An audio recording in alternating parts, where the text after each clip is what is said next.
All right, we've now reached 7 o'clock, so we're going to start the meeting now. Thank you, everyone. We've got a few people come to speak to us today, so thank you for that. I'll open the meeting at 7 o'clock. I'd like to start with an acknowledgement of country. We'd like to acknowledge that the land that we meet on today is the traditional lands of the Kaurna people, and that we respect a spiritual relationship with their country. We also acknowledge the Kaurna people as the custodians of the Greater Adelaide region, and that their cultural and heritage beliefs are still as important to the living Kaurna people today. Nainari Isaac, we learnt the other day that my name is Isaac. That's all I can remember off by heart, so until we get sent the presentation, that'll be all I'm able to say. But in future, I'll hopefully be able to bring some more Kaurna language into the chamber. Attendance records, we have a roll call. Everyone is here at the moment except for Councillor Shanks. He has sent me a text to say that he's running 5 minutes late, so he'll be joining us later in the evening. Apologies, there's no apologies. Are there any motions to grant leave of absence? No, there being none. There's currently no leave of absence, and other than that, everyone is here. Fantastic. We'll move now to the deputations. So we have Kim Wright here today to talk to us regarding supporting fathers in Gawler. So Kim, you're welcome to come up to the microphone, just press the button there, and thank you. Sorry, let me... Is that working all right? Oh, sorry. Thank you very much to the committee tonight and the council for making time for us to present this evening. I too acknowledge the Kaurna people of the land today and say Ninamani to you all this evening. My name is Kim Wright. I'm currently the Community Development Coordinator with the Department of Human Services, located at Gawler and District College B-12 Children's Centre, and have been since July 2012. In the past 12 years, I have successfully engaged with and supported over 500 young families and their children by coordinating and providing safe, strength-based parenting programs, groups, supported playgroups, working in collaboration with other services to also provide community events. For over 10 years, I have supported and coordinated a monthly group for young fathers and their children. And currently I engage with over 40 fathers and their families who do and have attended this group and have recently commenced last Sunday, I'm proud to say, a new and first-time fathers group where we had 4 new fathers come along. Very excited about that. The monthly group for these guys will be on a Sunday because that's the best day for them. I've also been working alongside and advocating for young fathers with Mr Tom Docking, CEO of the Dads Group organisation. And together we are planning to invite a consortium of services and businesses to partner together to collaborate to hopefully provide future funding to provide such need for young, expectant and new fathers in the Gawler region situated in the Light and Spencer electorates. In late January this year, we were fortunate enough to meet with the Mayor of Gawler, Karen Redman, and Council CEO, and have been offered this opportunity this evening to present at the Corporate and Community Services Committee meeting. The purpose of our presentation to you this evening is to provide an overview of our vision to support young fathers, initially in the Gawler district.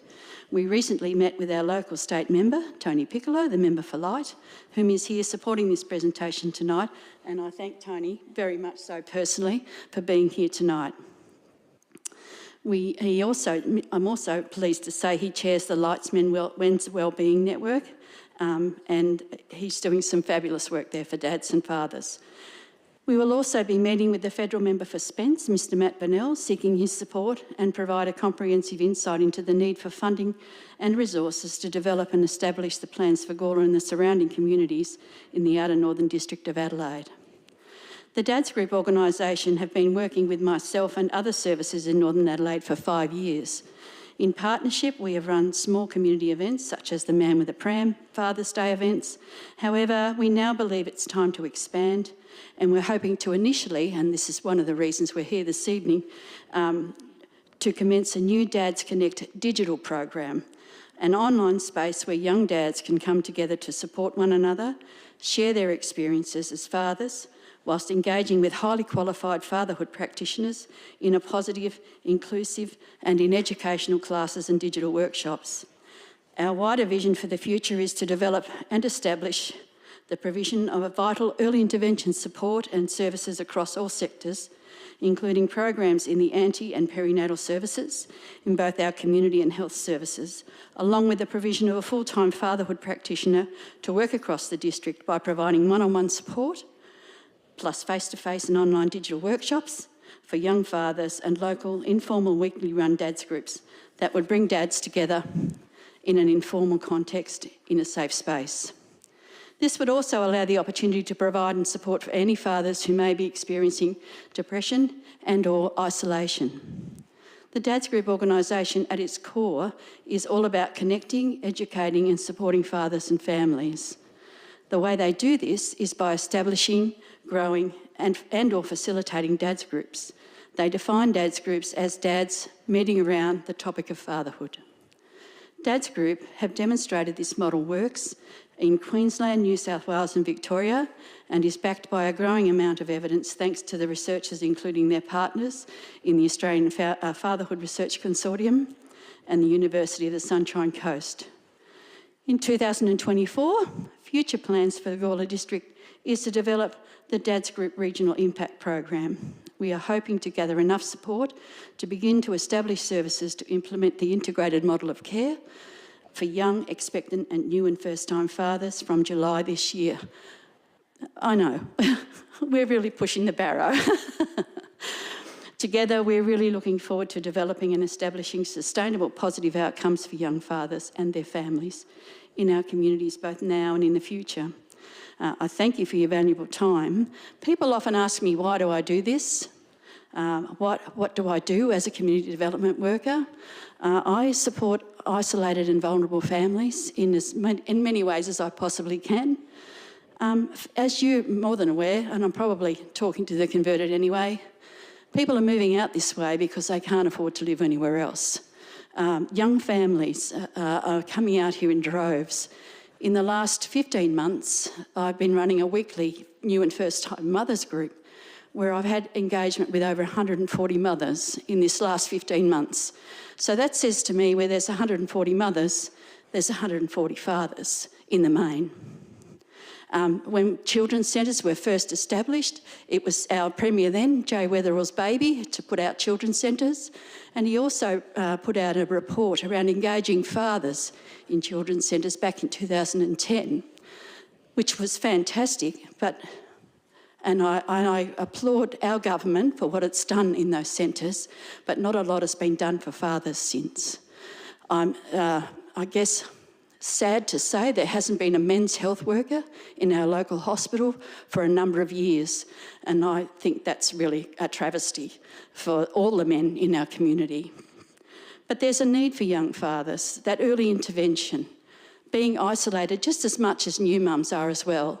And we just want to let them know that they're valued, that they're important, that we can bring them into the fold early, that they know they're supported. And so this might help to just abate the early intervention, the depression perhaps, domestic violence, which we know is just amazing, that's grown out of control. So this program, we hope... I'm sorry, Kim, I'll just give you... You've got about 60 seconds Yep, left. I'm just about to finish. No worries. We hope, we'll address these critical social and family issues. Thanks very much. I'm going to now introduce you and hand over to Tom Docking, who's on Zoom, and he will... I can hear you loud and clear. Can you hear me? I can hear you. Thank you very much. Firstly, I just want to acknowledge Kim's work, 38 years of supporting fathers, families, mothers, infants across your community in South Australia. We've been working with Kim for almost 5 years now, and her passion and support for this space has been something that I've never seen grow in such a way, which is very exciting. So you have an absolute asset there in your community of Gawler. I also want to thank, pass on my gratitude to Karen Redman, Andrew Goodsell and David Barrett for the opportunity to be able to speak here and share with you some of the things that we're doing. I also want to thank Tony Piccolo, who's been with us since the start Our organisation, Dad's Group, exists because there is a large gap in our country where the health system has unintentionally overlooked fathers, and I say that it's unintentional, and the impacts of that is unintentional negative consequences on mothers, infants, and fathers and families.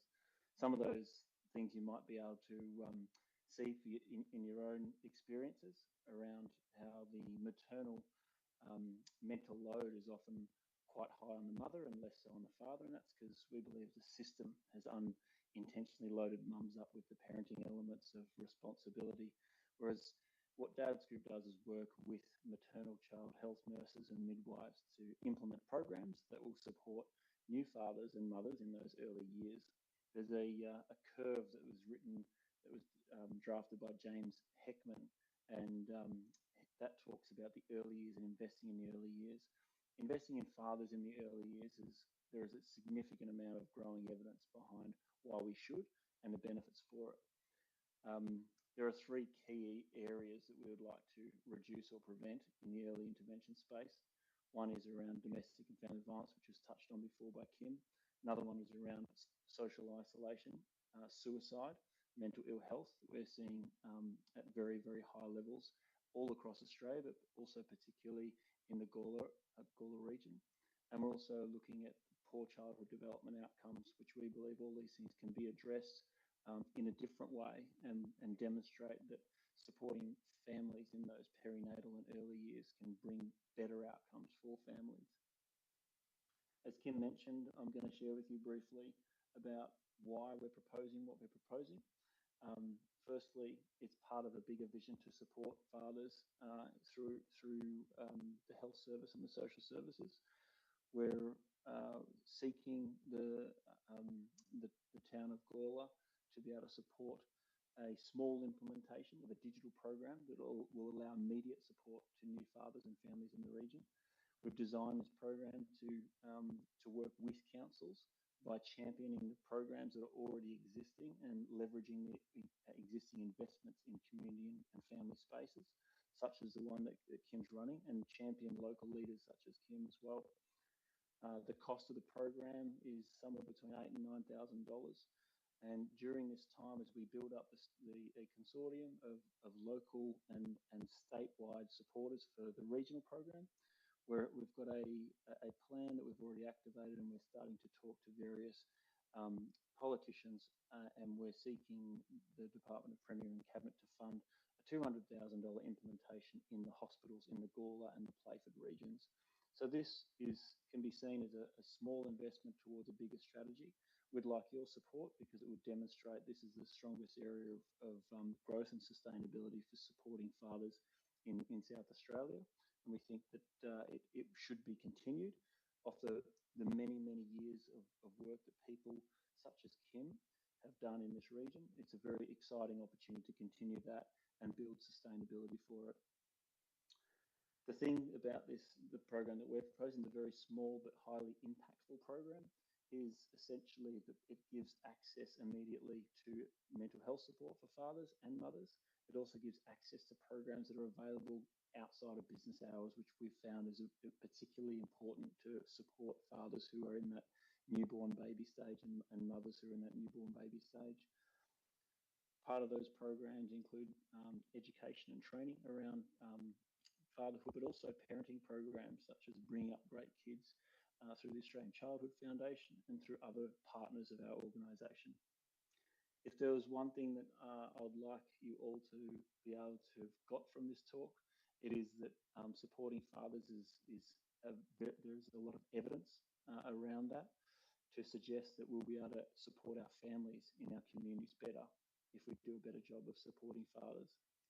We believe that if we can equip and educate fathers in that perinatal space, us as fathers can become perinatal first responders to situations that will allow health pathways to be sought for their partners, such as the new mothers, but also for their babies.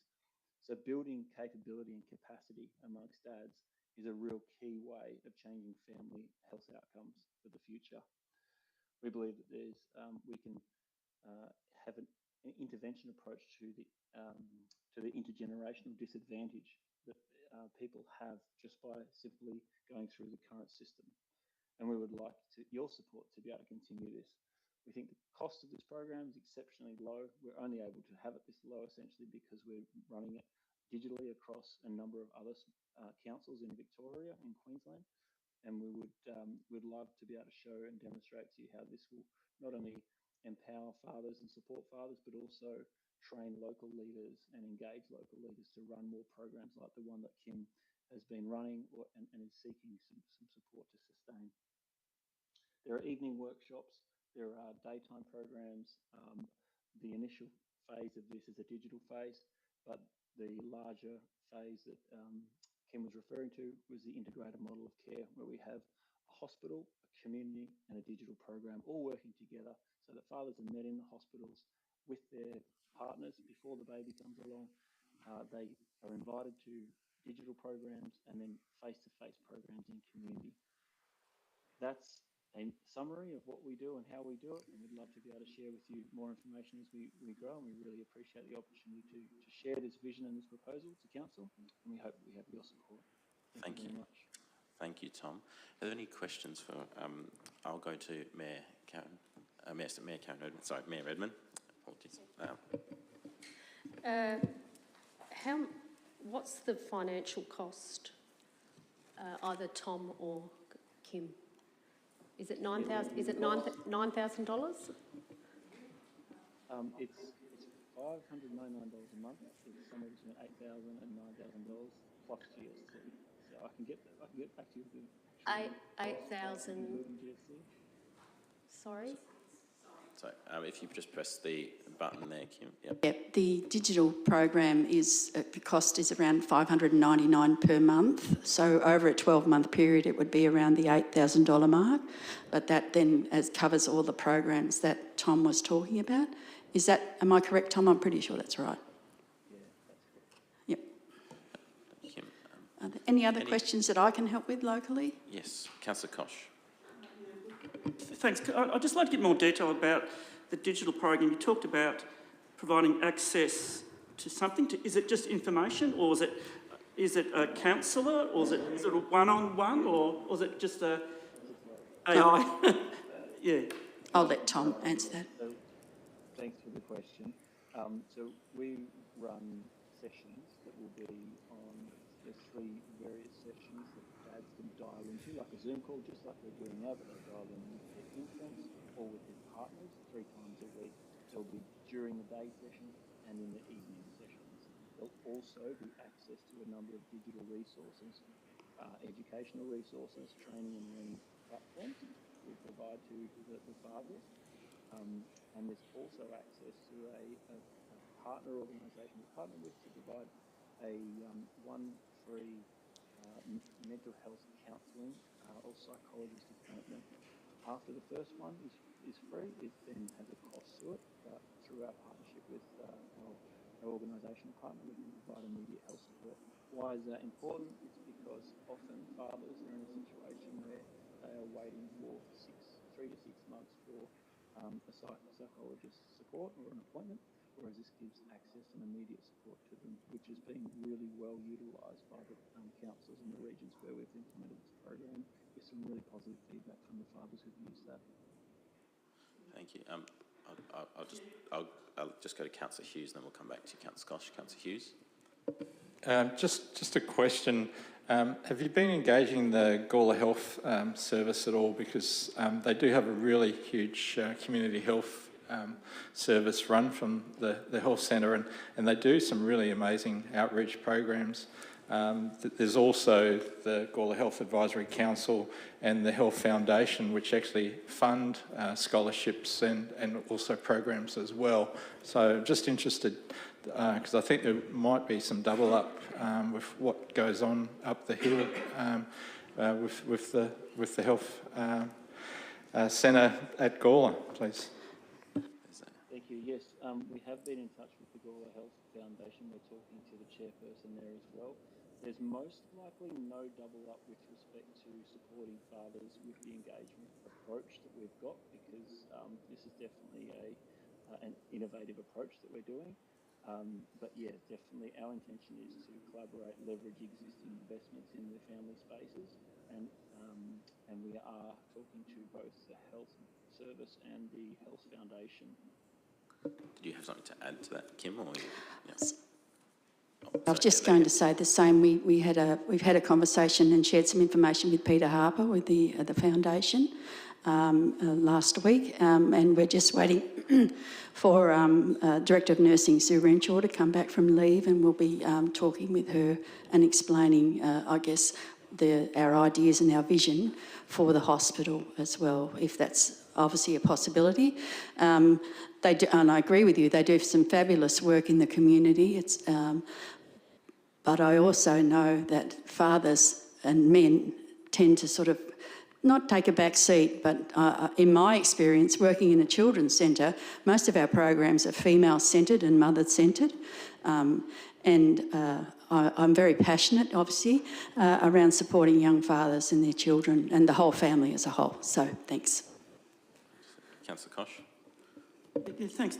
Just another question about it's a question about access, really. When I think about any population, I think of a bit of a bell curve, where you have at one end where you have people who are engaged, who understand the system, who know how to use resources, and at the other end you've got people who really struggle, everything else. I'm just wondering whether this, especially the digital one, is more skewed to the people at the engaged end than not necessarily the people at the unengaged end who don't have access to digital,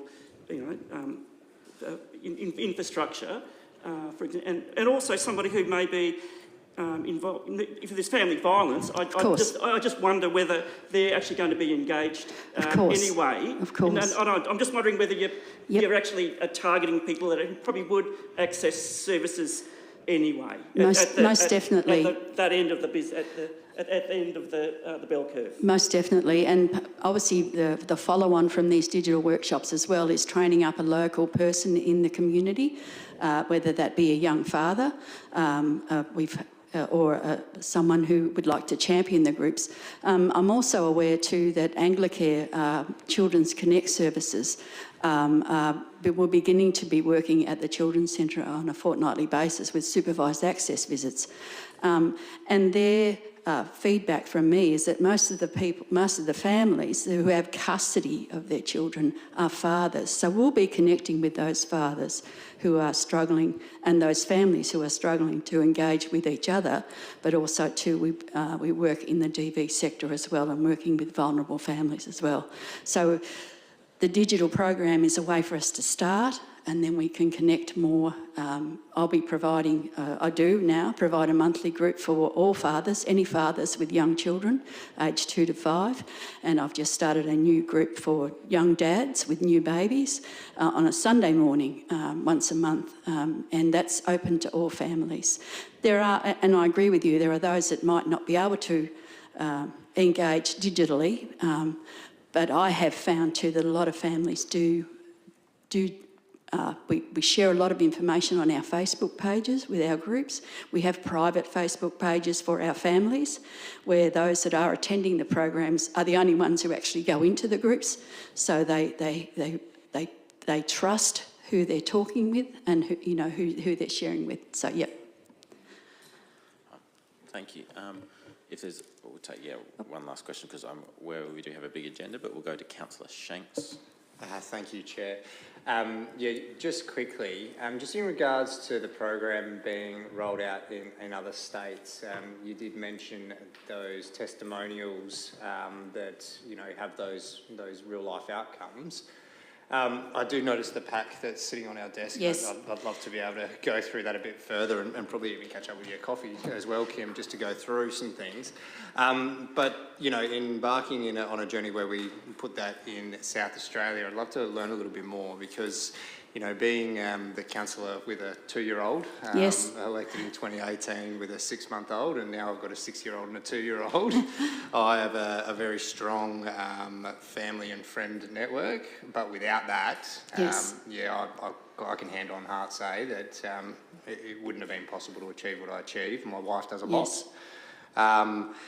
But that balance and that mentality, I understand some of those programs because we did lean on it as a young family and try to get the best advice, sleep consultants, Yes. feeding consultants and the like. There is some good public health Yes. programs. Yes. But there's always room to improve, and I always think about the friends and family that we rely on. That if we didn't have that, it would be a very different sort of story along the way. Yes. And I say that, not trying to be No, down, no, but no. you know No, what I mean. I hear what you're saying. Yeah, so I'd love to hear, what these programs that are happening in Victoria a little bit further, and try to get a little bit more information. But I appreciate your presentation. I guess what I'd like to sort of let you know is that it's great if you've got family and friends as a support network. There are still quite a lot of families out there who don't have that. They may have come from interstate. I'm not doubting what you're saying at all. Family is very important, and that support network is really important. I'm also a nana, and I have a son with a 2.5-year-old. And I've also seen dads, and you'll see these dads up here that are in Victoria that I just met, and a lot of the guys haven't had the opportunity to share their story, and some of them have had sad stories. Some of the stories that I talk with the mums about, who feel comfortable talking to me, are about the fact they've had rainbow babies, and they've spent 10 years trying with IVF, trying to have babies. And these guys don't get the chance to do that very often. And they do. Once they start to meet each other, they do start to open up, and they provide that support network.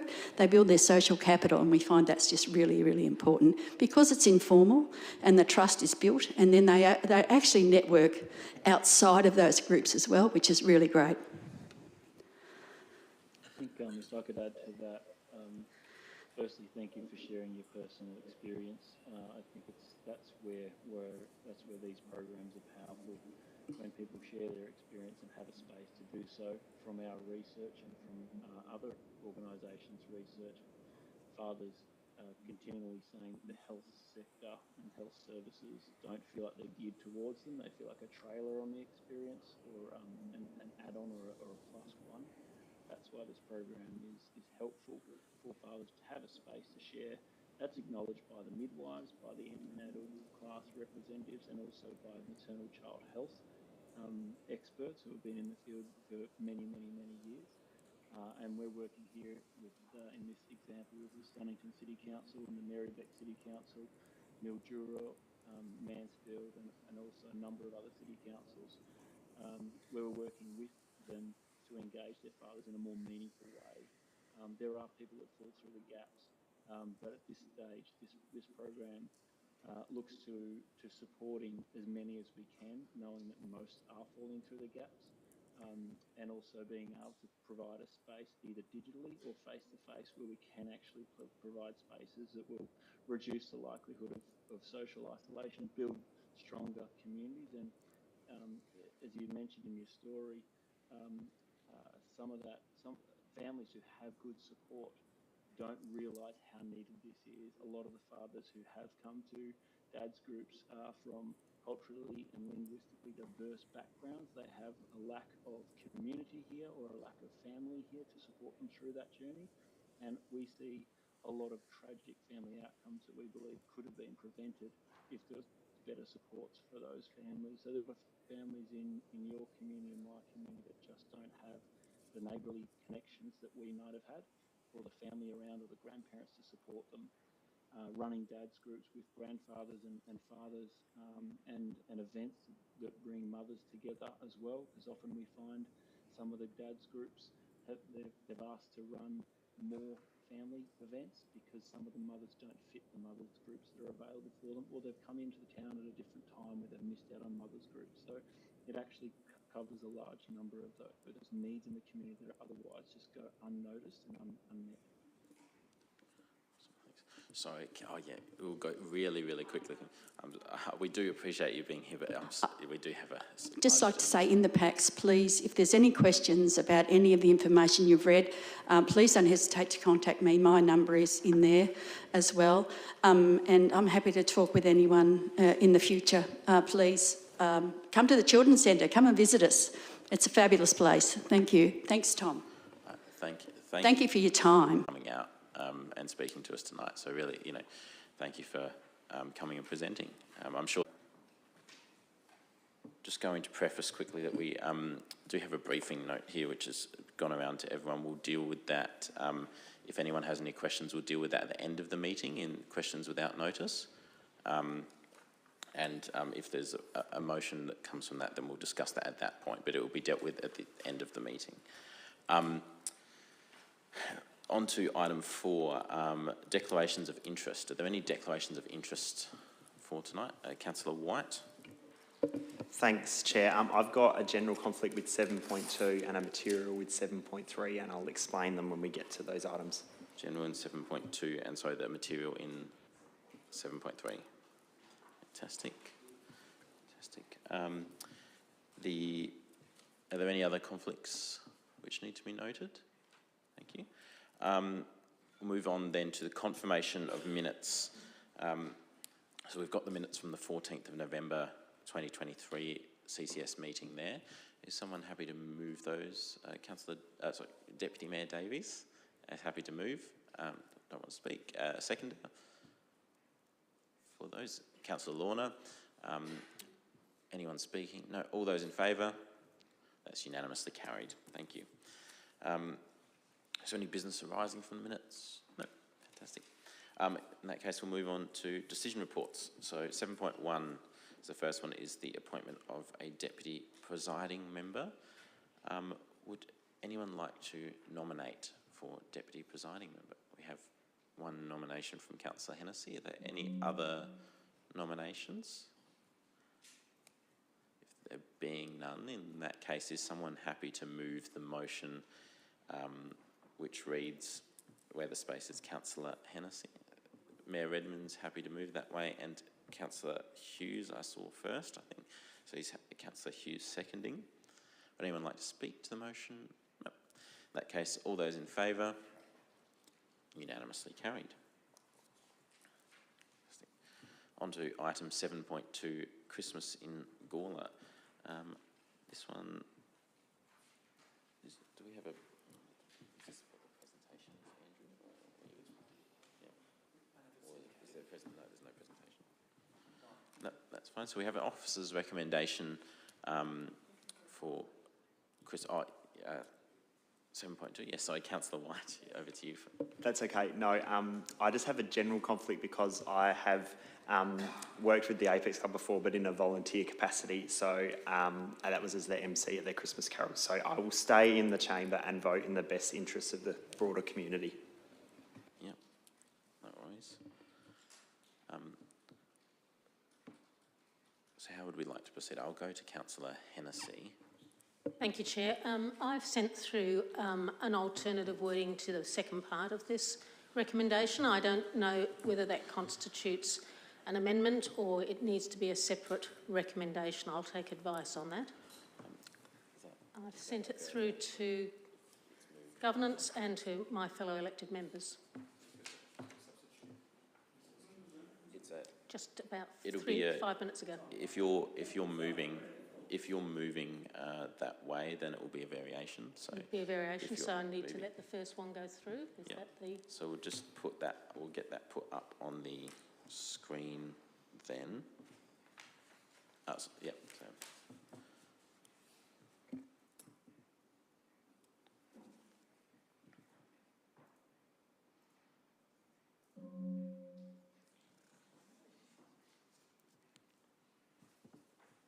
I think that's just an error message. Computer doesn't like something.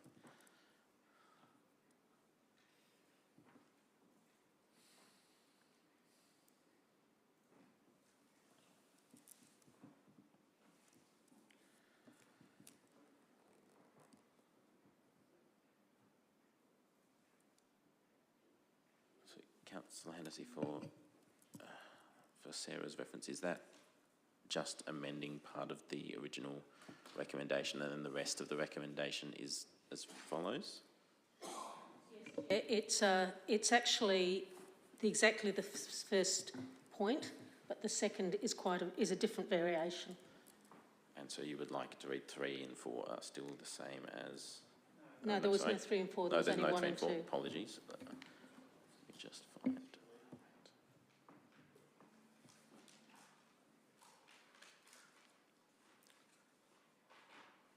Yes. Okay, right. So, just a reminder, so Councillor Hennessy's moved a motion here.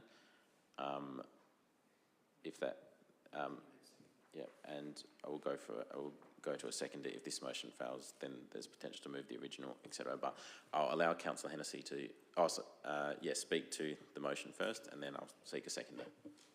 Thank you, Chair. Yeah, listen, I do realise, and it's been mentioned many times before, that we're at the end of a 5-year contract with the Apex Club, and I, on behalf of the whole community, are very grateful that the Gawler Apex Club has volunteered to provide this town with excellent quality Gawler carols year after year.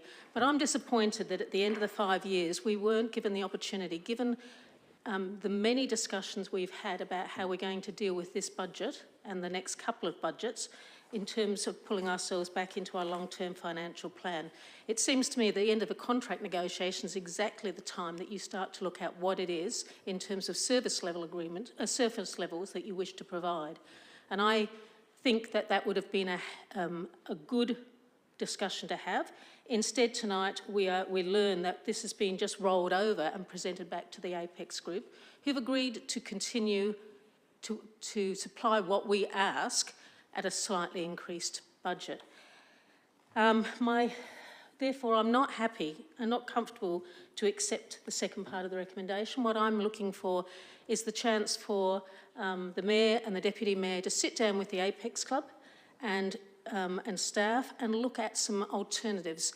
It's such a high quality show, for example, that I wonder whether the opportunity could exist now to go out and seek sponsorship from perhaps the business sector. There are other possibilities as well, but I think it's something that we will need to look at as we will look at all items in our budget, and we will need to look at it with a great deal of critical decision making. And I'd like to hear from the Apex Club, do they have some other alternatives that we could consider when we have to think about $35,000 this year and then a CPI increase for the next 2 years? I just want to reiterate that I think the Apex Club are doing a fabulous job. They've responded to what we've asked them to supply us a quote on.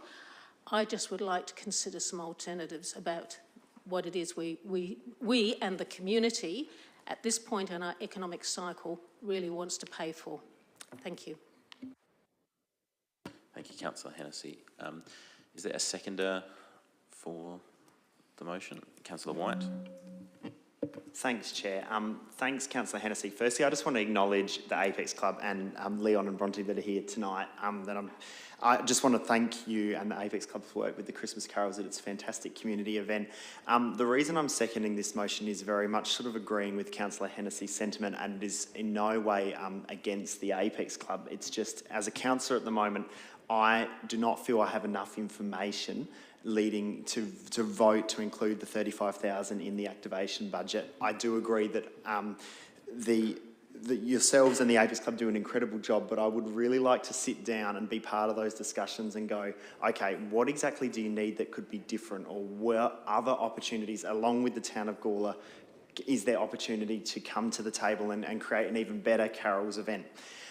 The reason that this come about is right now it's no secret that the town of Gawler is in a financially unstable place at the moment. We are really looking at how we can improve ourselves financially, and the coming budget cycle is going to be crucial to that. And for me to know that in the back of my mind and to sit here and tick and flick this without knowing the full information, I just don't feel comfortable. So again, it is not at all a disrespect to the Apex Club or yourselves. It is purely just, I think these discussions need to be more well thought through and explained at least to elected members, and myself being one of them, not knowing exactly what is going on or what other options there could be. I don't feel comfortable voting for just to put it straight in there. A couple of additional things in the report. Christmas time in Gawler is fantastic. Christmas time in general is brilliant. I think the $10,000 that was put toward the Christmas parade last year just proves what you can do with not very much money. We had 5,000 people line Murray Street, and with the collaboration of local businesses, enterprise and community groups, it was just fantastic. I look at that and then I look at $5,000 budgeted for the Mayor's Christmas card competition. That just doesn't sit right with me. I understand there's quite a bit of work that goes into that, but this is where I would be asking, okay, why do we need to spend half of a Christmas parade on the Mayor's Christmas card competition? Now, that's nothing against the Mayor or the Christmas cards or the people, the children that go in and participate in the Christmas card competition. I think it's fantastic. But the expenses that we do when we bind the Christmas cards, we do all this great work. It's great, but do we really need to spend that much money on it? Can we not look at a more efficient way of doing that competition, for example, that maybe doesn't involve that huge expense at the end of it? Because for me, it's not about $5,000 in the scheme of a $35 million budget or so is nothing. However, it's what could we actually be maybe putting that money towards if we were looking at involving as many members of the community in Christmas time as possible. That is really where I see it. And I go back to the Christmas parade, $10,000, 5,000 people there, $5,000, and we get about 100 or so entrants, which is fantastic for the kids, but that is a significant disproportion about how much we're spending per head. So with permission of the mover, I'd probably like to also include, I think everything else in that report is fantastic. Santa's Workshop is I think, one of those great things that, is a free event that we provide, but really money worth spending. I would like to seek permission from the mover, if potentially to include something about re-evaluating the Mayor's Christmas card competition and seeing how that funds could be better spent to do the competition, or just looking at alternative options. I'd be willing and open to be part of those discussions, but I guess I'm just maybe seeking from the mover whether that could be included. If not, that's okay, but I just wanted to point that out as well. Thank you. Thank you, Councillor White. Councillor Hennessy. Chair, I'd rather pick that up in a later section where we talk about the activation budget in general, perhaps, rather than... I understand the sentiment of my colleague, but this particular thing is simply that the recommendation is looking at the carols, and I think we can come to the other areas in the next section. So I'd rather stick with what I have there. A suggestion has just been made to me as well, Councillor Hennessy, that would you like a part 3 which says that a further report will come back once that discussion has happened? That might be ideal. Yep. If you're seeking leave to change the motion, saying you're happy with that, does Councillor Hennessy have leave of the chamber? Yeah, that's the majority which is required. So that motion is amended. Councillor Hennessy, Given the time, I think a report back to this committee will come back in May. That's too late in the budget cycle. I'd like a report perhaps to come to elected members as quickly as possible. That can come to us via an email. From governance perspective, I might go to the CEO to see what is possible there.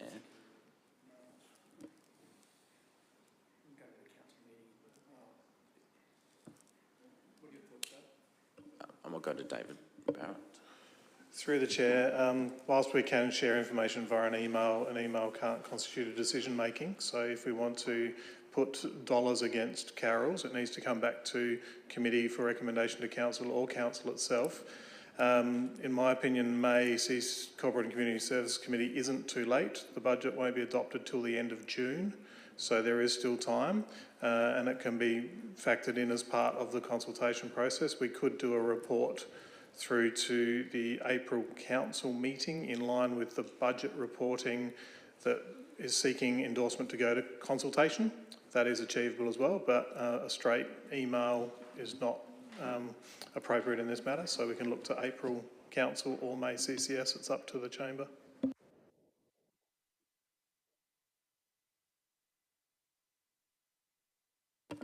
We've just checked the budget timeline and May is okay, but of course it's your motion, Councillor Hennessy, so there's those two options. I prefer April. The reason is I don't want this to go out to the community for consultation. As it stands, this and a whole range of other areas, if that is going to be the case, then I'll be voting to take a lot of these things out of the budget because we can't send it out. My feeling is that we're not sending out a budget that has not been gone through thoroughly for public consultation. I'm not doing that as an elected member. So that will be the 23rd of April ordinary council meeting that would be dealt with under that one. I was probably a bit premature there in, I'll just wait for the motion to be finished and then I'll check that we have leave of the chamber for that. And then I'll come to you, Councillor Kosh.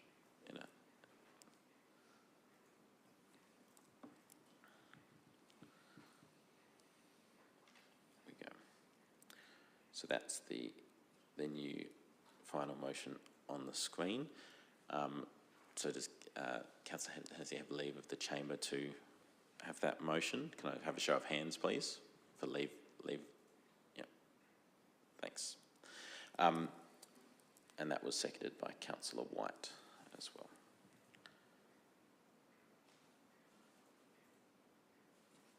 So this is the motion as it stands. Councillor Kosh. Yeah, look, I'm happy to support this new motion. I've been concerned for a lot of years about the ballooning cost of the carols, and I think this and you know over time we've said, oh, well, we can afford it, we can do this, we can do that. But now there's a realisation, and I'm glad that that's realisation around the table is now, that we really need to look at our budget and in particular, and really look at it line by line and see what's appropriate and what's over-servicing, etc., etc. So I think it's a good move that, if we can actually go back to the Apex Club and say, well, how can we refine the carols, still have a really good outcome, but somehow try to rein in the costs. I'm not actually happy of just signing off like Councillor Hennessy for $35,000, and I'm also not happy that we have not gone through the draft budget line by line like we have at every other council meeting, and that's the only way that councillors can actually put their input in, and it can be transparent, and we can make that decision. And I'm disappointed that we didn't do that at last workshop. But anyway, I'll be voting for this. Thank you. I believe there will be an opportunity. Anyway, there'll be a session on the 19th where there'll be an opportunity to ask questions about any budget items or move any above and below the line as well, just for reference. Councillor Shanks. Through you, Chair, I just noticed that we've got Apex Club of Gawler representatives here for any questions. I was just wondering if I could ask a couple of questions of the Apex. I'm happy to allow some questions. Oh, thank you. If anyone would like. Yeah, Leon. Thank you for coming, and I think I can share some sentiment of the elected members that have spoken already, and thank you for everything that you guys do, not just in the Carols event, but in a broader community sense. Are you able just to run us through quickly on what the work it is that you do, why the budget is, normally going up as we see it, and why this is the best way forward in the Apex Club's view? Just like to get a bit of context if I could. And thank you, councillors, for your thoughts tonight. I appreciate you spending our money as a ratepayer wisely. Very briefly, the Carols budget has not been ballooning as Councillor has said over here. It's actually, there's been CPI index with a minor change in last year when we came to this very council and asked for a 5-year, $5,000 extra grant. So last year we had a budget of just shy of 37,500, I think, off the top of my head, which was the most we've ever had granted, but that's been CPI'd for the last something like 15 years. Our fixed cost, that is the costs of just merely putting the stage, the sound, the generator, the toilets, and the stuff we need without anybody even coming, is approximately $25,000, right? I'm more than willing to sit down with councillors and discuss all range of options. I've worked with council for many times over the years, and I'm happy to do that. And I'm prepared to bring our budget that we had for last year and sit down and see what we can talk about the costs. But it is a very expensive event to run. The Apex Club does it for $0. There's no fat in that at all. We supply our own insurance to do that event. But I understand budgetary constraints are what they are. So in terms of the motion that you're discussing, more than willing to sit down and discuss it. But in terms of cost cutting, that can be tricky when you're talking about such a large event. But happy to discuss it. Yeah, Councillor Shanks. Sorry, just one. Oh, sorry, I've just turned everything off. No, that's okay, Chair. So I guess the hypothetical here could quite rightly be that once we do our budget deliberations and we look line by line, if this one doesn't get above the line, we're unable to fund the carols in Gawler. That's the reality of how this conversation's going. So I guess the appetite of a contingency here from you guys, which thank you for clarifying that. But just around sponsorship, I think the example was used on the street parade, for example. Any sponsorship conversations happened in the past throughout networks and the like, and just trying to gauge that, because if in the end you turned around and the budget was cut in half, it doesn't look like we're going to be able to produce the sort of event that the town has been enjoying to date. Yeah, thank you. I do agree with that sentiment. We've actually done sponsorship many times before. I personally put in $1,000 almost every year myself for the event. We normally get about $4,000 raised from sponsorship. Last year we actually managed to do our budget without doing it, because given that we're volunteers, raising funds and going out getting sponsorship is very time consuming. It was something that when I sat down with Mr Barrett over there, we looked at the budget and he said it's going to have to come back. We agreed, and that's when we're actually in our head thinking we'll have to go and get sponsorship again. But absolutely, sponsorship will have to happen. Now, if the budget funding does get halved, I'm not sure we can do the event in any way, shape or form that we've done before. And given the pride we have in the event that we put on, it might mean going to somebody else to put that on. The event, from what it has been to what it is now, is one of the premier events in Gawler. We get approximately 4,000 people there, and we put on a very high quality show. It would be really damaging to sort of take a really backward step on that, I would think. So we have to look at it very carefully, yes. Thank you, Leon. Anyone like to speak? Anyone else like to speak on the motion or ask questions? Councillor Davies, we'll come to you. Yeah, look, I'm happy to support the motion, noting that it doesn't say that we're cutting the budget in half. It just says that we're going to go to discussions to discuss, to just sort of go through line by line and consider it. And then hopefully we can come back with a greater understanding of what all the necessary parts are. But yeah, look, it's a great event. It's a big event. But yeah, as everyone's been saying, the service level reviews and all this sort of thing has been a big focus for us lately. So not just this, but across the board, I expect we'll be having a lot of conversations like this. Thank you, Councillor Davies. Mayor Redmond. Yes, I'd like to pick up on the Mayor's Christmas card competition. There was actually 503 entries, and it says it here on page 9, and all schools. The issue with the Mayor's Christmas card competition is that it deals with very young children, and very young children do not get an opportunity to engage in a council activity. So we have reception to year 2, year 3 to year 5 and 6. And we tried doing a teenage one, but there was no take-up from that. So the Mayor's Christmas card competition focuses on very young children, and it's actually a really good thing for very young children to engage in what Christmas means to them.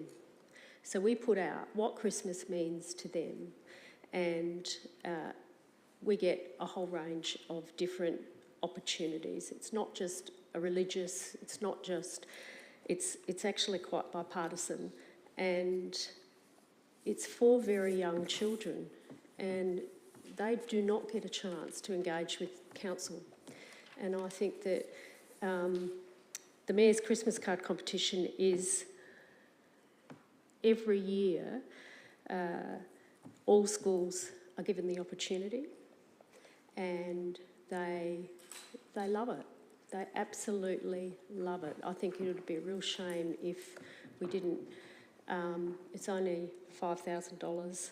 It's not a lot of money, and I think that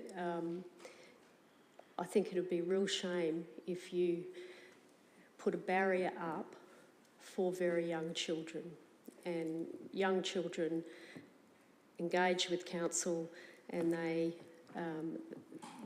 absolutely love it. And what we've done in the past 2023, we bound all of the entrants, and they're in the library.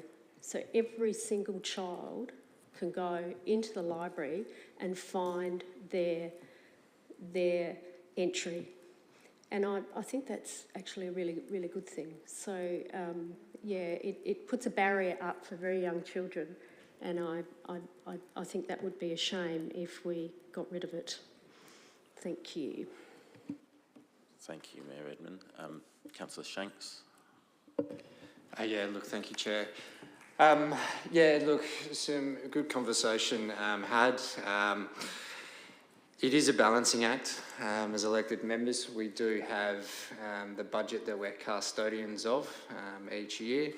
These costs come through, and they're one part of a massive picture here that we're running through. The balancing act that we need to make sure that we get right as elected members and council is ensuring that when we go out and we ask for more rates from our ratepayers, we don't deliver less. So those are the conversations that we need to be able to balance, because if there is an overservice along the way, is it these sorts of community events that are well populated, have grown to where they are, where we have the Christmas parade that I think we can agree was a success, but that was a community working group driving that, because it was a parade that stopped at some point in time, so a service that we didn't provide, and then it got picked up again. We do need our ratepayers to appreciate what we deliver and the messages that we send, and we also need to be able to be confident in, when we go out of budget cycles, that our rate revenue or our rate rises are able to deliver on reasonable expectations. This particular conversation, and in line with the line items conversations that we're going to have moving forward, I'm actually going to support this motion purely because we do need to investigate potentials on contingency plans, because how sad of a story will it be is if we don't have these conversations, these contingencies, these, plan Bs, and the line item gets dropped, and by the way, the Christmas show, Carols, is canned. Looking at it holistically and going, what if we look at what's on the chopping block, is this the one that we want to get rid of, along with every other line item that we've got to look at, I think is a conversation that we're going to be having.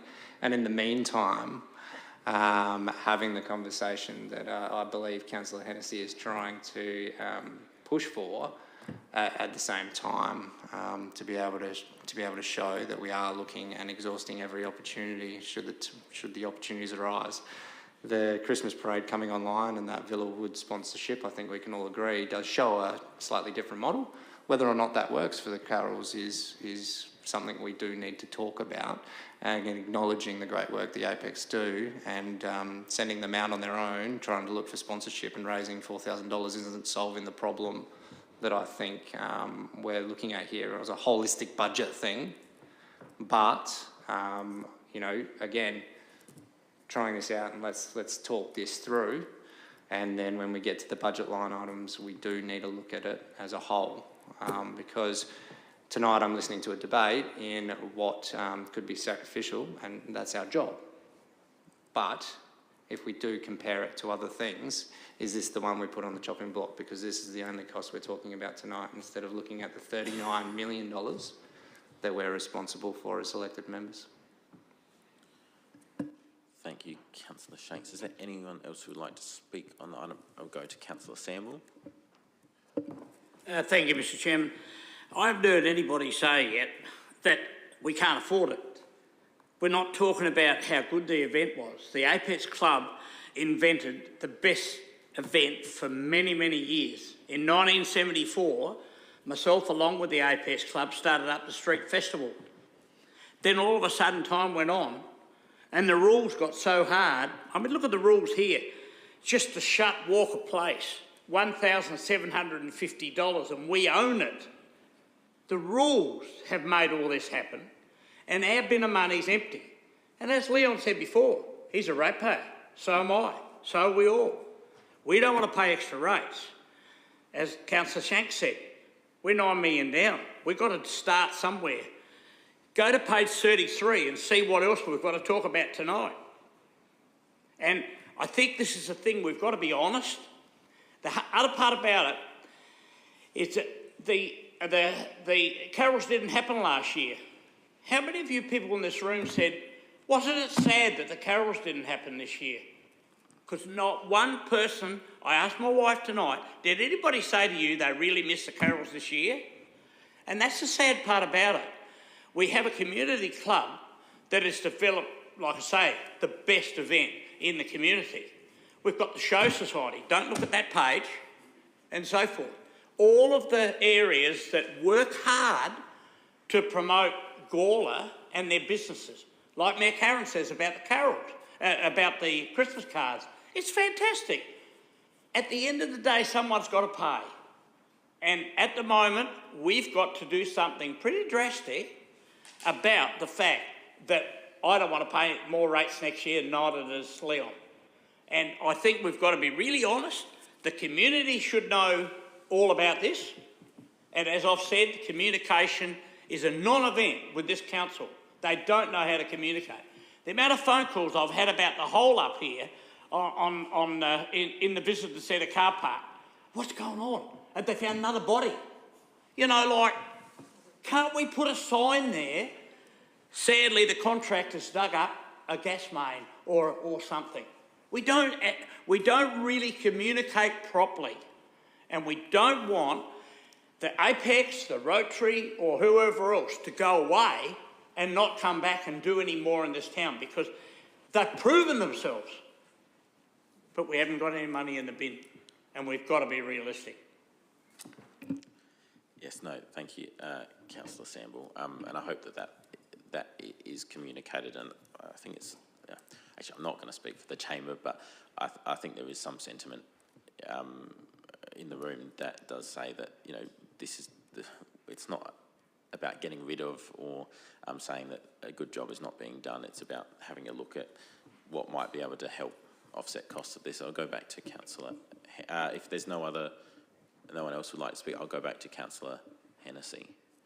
Thank you, Chair, and thank you to my colleagues. I think between us all we've reiterated it. I think it is a time to cut our cloth.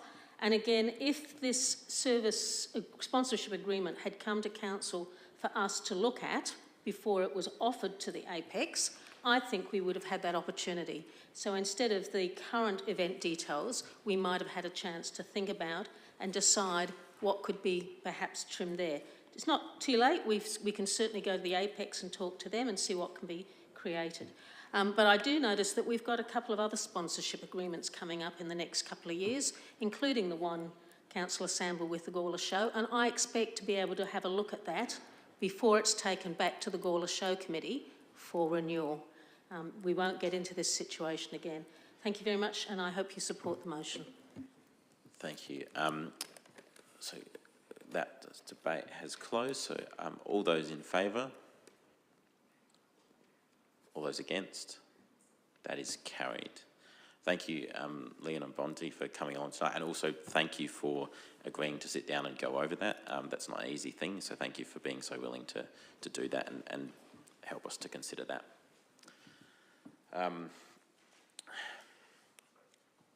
On now to item 7.3, to the draft activation budget.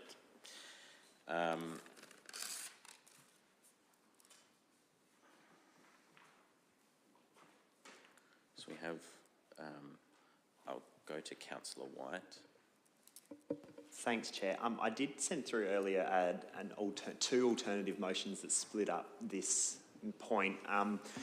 I did send it through to everyone. The reason I did this is I have a bit that I would like to contribute to this conversation, but I do have a material conflict of interest with the Gawler Show. So I was hoping that I would be able to move a motion that excluded the Gawler Show from the motion, and then there'd be a second one that included it. That way I could contribute, and I hope you would like to hear what I have to say. So I would like to move the first motion that I sent through earlier. I might just go to David just to clarify how we can move forward with that. So through the Chair, just bear with us. We need to adapt this motion as a result of the recommendation that was just passed by the Chamber, because obviously the activation budget as presented included the Gawler Carols. We need to extract that from the motion. So we've actually put together an alternate motion, if that makes sense. We do need to, Councillor White, add your bit about the fringe that wasn't in there into the motion. So if the Chamber just bears with us for a moment while we put all that together, because then we can deal with the activation budget excluding the Gawler Show. Then we will deal with the Gawler Show component, and Councillor White can leave the room for that one. So just bear with us a moment. No worries. There's lots of...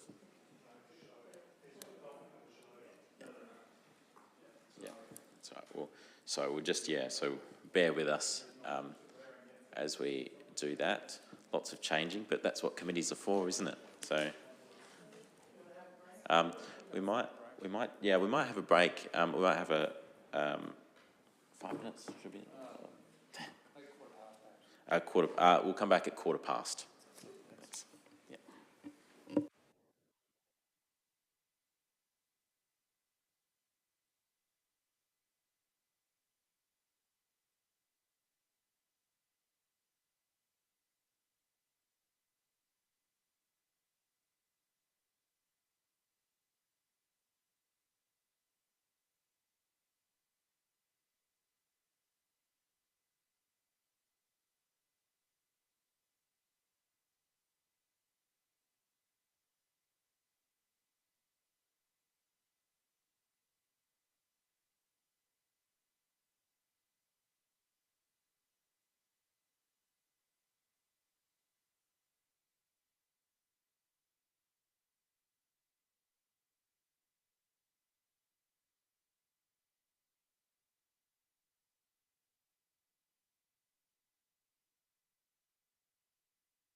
right, we're going to reconvene the meeting now, so if you could find your seats, please.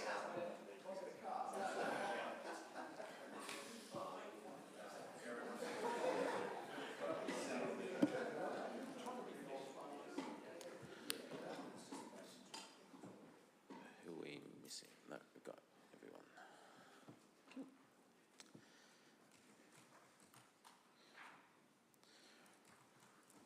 Right, so we have, just to explain a little bit about what's going on, we have a motion here which is not including the Gawler show. There's a separate motion talking about the Gawler show as well, so that will be dealt with after this motion here. But I'll give everyone a minute to read through that very quickly. And I'll go to David to explain a little bit, just give a quick overview. So through the chair, just so the committee is clear, the budget amounts that are listed in this new resolution exclude amounts for the Gawler Carols, the Gawler Show and the Gawler Fringe, because the intent of the motion that Councillor White put forward was to further discuss Fringe. We just had the conversation about carols in a previous recommendation that the committee's made, so that's why carols is out, and the show will be dealt with separately so that Councillor White can be in the room for this discussion as he has a conflict around the show. So that's, to be very clear, they're the three budget amounts that have been removed from the resolution. Does anyone not understand what's going on? Or have you can ask a question about the motion, Brian. I think it was Councillor Hennessy mentioned, or somebody did, about the fact that, yes, but there's a few things there. Do they have to be in the motion? Like, for instance, what's the one I'm picking on there? Well, not Relay for Life, but what's the activation one to do with Walker Place? You know, things like that. Do we have to have those in there that there's got to be discussions about, and have them not in there, or how far does this motion go? The answer is no, we don't have to have them there, but if we change this any further, it risks getting very, very complicated. So I'm going to... What alternatives do we have here? I mean, I'll pass to Andrew to talk. Well, I think if you exclude the other items, which is what David's done, that to me makes sense. In terms of if you're suggesting the merits or otherwise of the items that are on the list, the report itself details what those achieve, and if you don't have a view that they should be on there, that they should be excluded, dealt with differently, then I guess you might need to modify the resolution, or, you know, as a matter of debate, raise the ones that you think need to be excluded and why, and then if you get a seconder, then take that out of the list, perhaps. I agree with what you say, that's great. But we have never had a discussion. What we've got there now, yes, it's there. But surely there could be a period of time that we could go through and say, well, hang on a minute, you know, like about how successful the events were, or are they really, does the community really want them? We're working for the community as a representative. You know, like the Gawler swap meet, $3,000 or what, that's only the use of the land. You know what I mean? And when it comes to, what's the other one I saw up there? Anzac Day, 15,000? Hey, you know, there's got to be discussions about some of these things, surely. I'll go to Councillor Hennessy, but then, I'll go to Councillor Hennessy quickly if you've got a question. I guess it's a question, but it also answers, it's a statement perhaps, that answers Councillor Samble's question. In 7.5, we're going to go out and we're going to actually ask the community about the community activation strategy. But that's going to start in April 2024 and won't be finished, I presume, and I can't see it at what time. It's going to take several months. So instead of doing a review perhaps August, September last year in preparation for this budget cycle, which we knew was going to be challenging, we're putting the cart before the horse, and we're going to be making budget decisions without really knowing how the community feels about some of this stuff. It's almost like, just let's do it another year, flick it all over, and then we're going to ask people what they really want.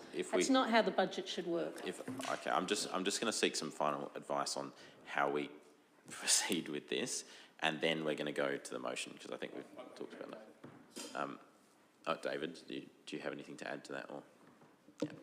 Through the chair, if I may, I'm trying not to enter debate here, but the delivery of the activation budget for 24-25 is implementation of the existing activation strategy that Council adopted. The review of the activation strategy is due this calendar year for implementation for the next budget cycle, which is the 25-26. Timing-wise, they're all at the same time, 100% understand, but what we are presenting is implementation of the existing adopted strategy. So we have a motion which has been proposed. It hasn't been moved yet. I believe Councillor White wanted to declare a general conflict first. Prior, yep. Thanks, Chair. I do have a general conflict with the motion on the floor at the moment. A general conflict because I'm on the committee for the Gawler Relay for Life, and also, as previously mentioned, have volunteered for the Gawler Christmas Carol. Actually, that's not in the motion, so apologies. Just that I'm on the committee of the Gawler Relay for Life. However, as I'm just a committee member, it's just a general conflict, and I will deal with the conflict by remaining in the chamber and voting in the best interests of the community. And just a quick explanation of why that, I believe you didn't say why that would be of benefit to have you remain in the chamber. I believe I can bring some insight in regards to that event, but also the many other items that are up in this motion at the moment, and believe I can still enter reasonable debate with the broader Gawler community in mind. Thank you, Councillor White. Yeah, that suits. And you would like to move that motion? Yes, happy to move it, and thank you, David, Sarah, and other staff for your assistance in separating these motions so I can speak regarding to this without having a material conflict. Look, to clarify what I'm looking at doing here is I'm looking at going, I'm endorsing in principle the draft activation budget. However, we've had the removal from the Christmas carols as per the last resolution, but also now I'm looking at the Gawler Fringe. Now, right from the get-go, I want to say how much I love the Gawler Fringe, and I'm not looking at all to get rid of Gawler's participation in the Adelaide Fringe season. I think it's fantastic, and I really, really do enjoy it. However, I guess what I am implying is very much similar to the previous resolution, is I believe there is an information gap that before we go ahead and tick and flick the approval of $60,000 again, I believe there is some more information that we could be presented to us, and there's a discussion that's to be had on how best we can use that money or what else we might be doing. The Fringe has been running for 10 years now, and obviously the cornerstone to that is the opening event. We have to acknowledge, though, that the money that we do spend and the human resources that we spend on the opening event to get around 100 people attending maybe isn't the greatest spend of our money. I'm going to use the Christmas parade as another example where council spent $10,000 towards a community event. We had 5,000 people attending. If we're spending $30,000 and 60 people are attending, that's $500 per person. That's not great numbers, I would say. I think if we were spending something for our community that was $500 a head, I think that maybe we could be spending our money a little bit differently. So again, it is not for 1 second discrediting the Gawler Fringe. I think it is fantastic. I think you all know how passionate I am for the arts and for local artists in Gawler. However, I guess what I'm saying is, how can we do this where there's an event that 1,000 people are at or 2,000 people are at? Or can we spend our money in a different way? Or what else are we looking at that maybe there's some areas outside the box? We've done a great event for the last 10 years and it's been great, but it hasn't potentially taken off as well as maybe I could see it taking off. So it's about now we have to go, okay, before we just approve this, before we throw it into the budget again, and then of course we tax our ratepayers according to that figure, maybe we can have a bit of a discussion before that. Now, I acknowledge that in the report, it implied that there is a thorough investigation or a detailed report about the Gawler Fringe coming up at the next CCS. That's really what I'm referencing in point 2 there. And I've put a matter of urgency again, similar sentiment to Councillor Hennessy, as in, I think this needs to come before us as elected members very soon, because we're right in the middle of, we're just starting budget discussions, but we're already starting to approve drafts and release them to community consultation. I would love to see this report very soon, and I'd love to have this discussion and go, hey, I think we can all say we do enjoy the Fringe, we want to showcase our artists, but just before we put $60,000 in there, what could we be doing differently? Could we reduce the cost? Could we change the format? Where can we have those discussions with elected members, staff and the community and the performers? Because it is clear that there is room for improvement there. A few other things. I guess really it's looking at long-term sustainable and financially wise decisions for putting a great event on for the community. I guess in regards to a couple of the other things that form part of this, the Christmas cards, which Mayor Redman was speaking about before, I really need to clarify, I'm not wanting to take away a Christmas card competition. I think it's fantastic. I absolutely love Christmas and I love Christmas cards and getting young people involved. I guess, to use Councillor Samble's words, there is only so much money in the bin, in Sharon's bin. And we have to go, are we going to spend $5,000 on the Christmas card competition when maybe we could spend less and get the same or similar outcomes and still have many young people in Gawler involved, but if we're going to spend half a Christmas parade on a Christmas card competition that involves 500 people when we spent just double that and got 5,000 people involved, that's the sort of thinking we need to be having. We need to be thinking financially wise, smart and savvy, because all we've been told, and all of us can agree that yes, our financial position, we really need to rethink. But for me, it's not coming through when it's like, okay, let's just tick the activation budget that we had last year. We're going through an activation strategy review later this year. This is a perfect opportunity to review this and have a look at what our community sentiment is. However, I don't think there's any point in waiting until after the budget. Why not start now? Why not have these discussions? And really, that is what I'm trying to get at with point two. I think the Gawler Fringe is a perfect example where, hey, we've got this really great community event that could be done better, I think we can all admit. So how can we join those dots and actually use our money, that money from the bin that we're running out of, very wisely in order to achieve a really great community event? That is the sentiment I'm going for. I'm very happy to hear my fellow elected members' thoughts, but I appreciate you hearing me out. Thank you. Is there a seconder for that one? I'll go to Mayor Redman. Yes, I'm happy to second this motion. I think $60,000 for the Gawler Fringe is a tad too much. We need to cut our cloth. I don't agree with you with the Mayor's Christmas card competition. I think it is a fabulous, fabulous event, and all schools get involved, all schools, because we have, all schools are involved, every single one of them. So I don't respectfully disagree with you. I do. Australia Day is a fabulous event. Anzac Day, we get 5,000 people there. Youth Week, 15,400. It's actually more than the Anzac Day event. Reconciliation Week, 5,200. Gawler Swap Meet 3. Youth skate park events, 14,300. Is there a possibility of cutting that? Play in the park, 5,250. Christmas parade. With the Christmas parade, I thought it was 22,000. We had in-kind support. Is that correct, David? That's a question to David. So through the chair, we haven't actually got a final outcome budget result from the Christmas parade. There was a $10,000 cash contribution from council. We overspent slightly, as per the report, just over 11,000 spent, excluding staff time. So we don't actually have an appropriate recognition of the staff amounts in just the Christmas parade $10,000. That is literally the external cost only, not the in-kind. The overall parade itself, though, had another 14,000 from Villawood as sponsorship and another 2.5 from the Gawler Business Development Group, and I think another 2 or 3 from Gawler Central in terms of funding attached to it. So when you add all of that together, it was a close to $30,000 exercise council's contribution being just over 11.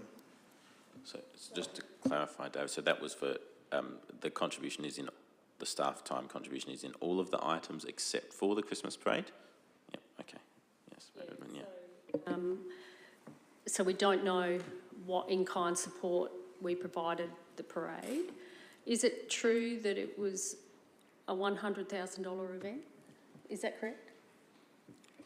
I heard it was 100,000. Through the chair, no. From my understanding, the total external event cost was approximately 30. So our 10 or 11, plus the 14 from Villawood, plus the 2.5-ish from Gawler Business Development Group, plus the Gawler Central's money.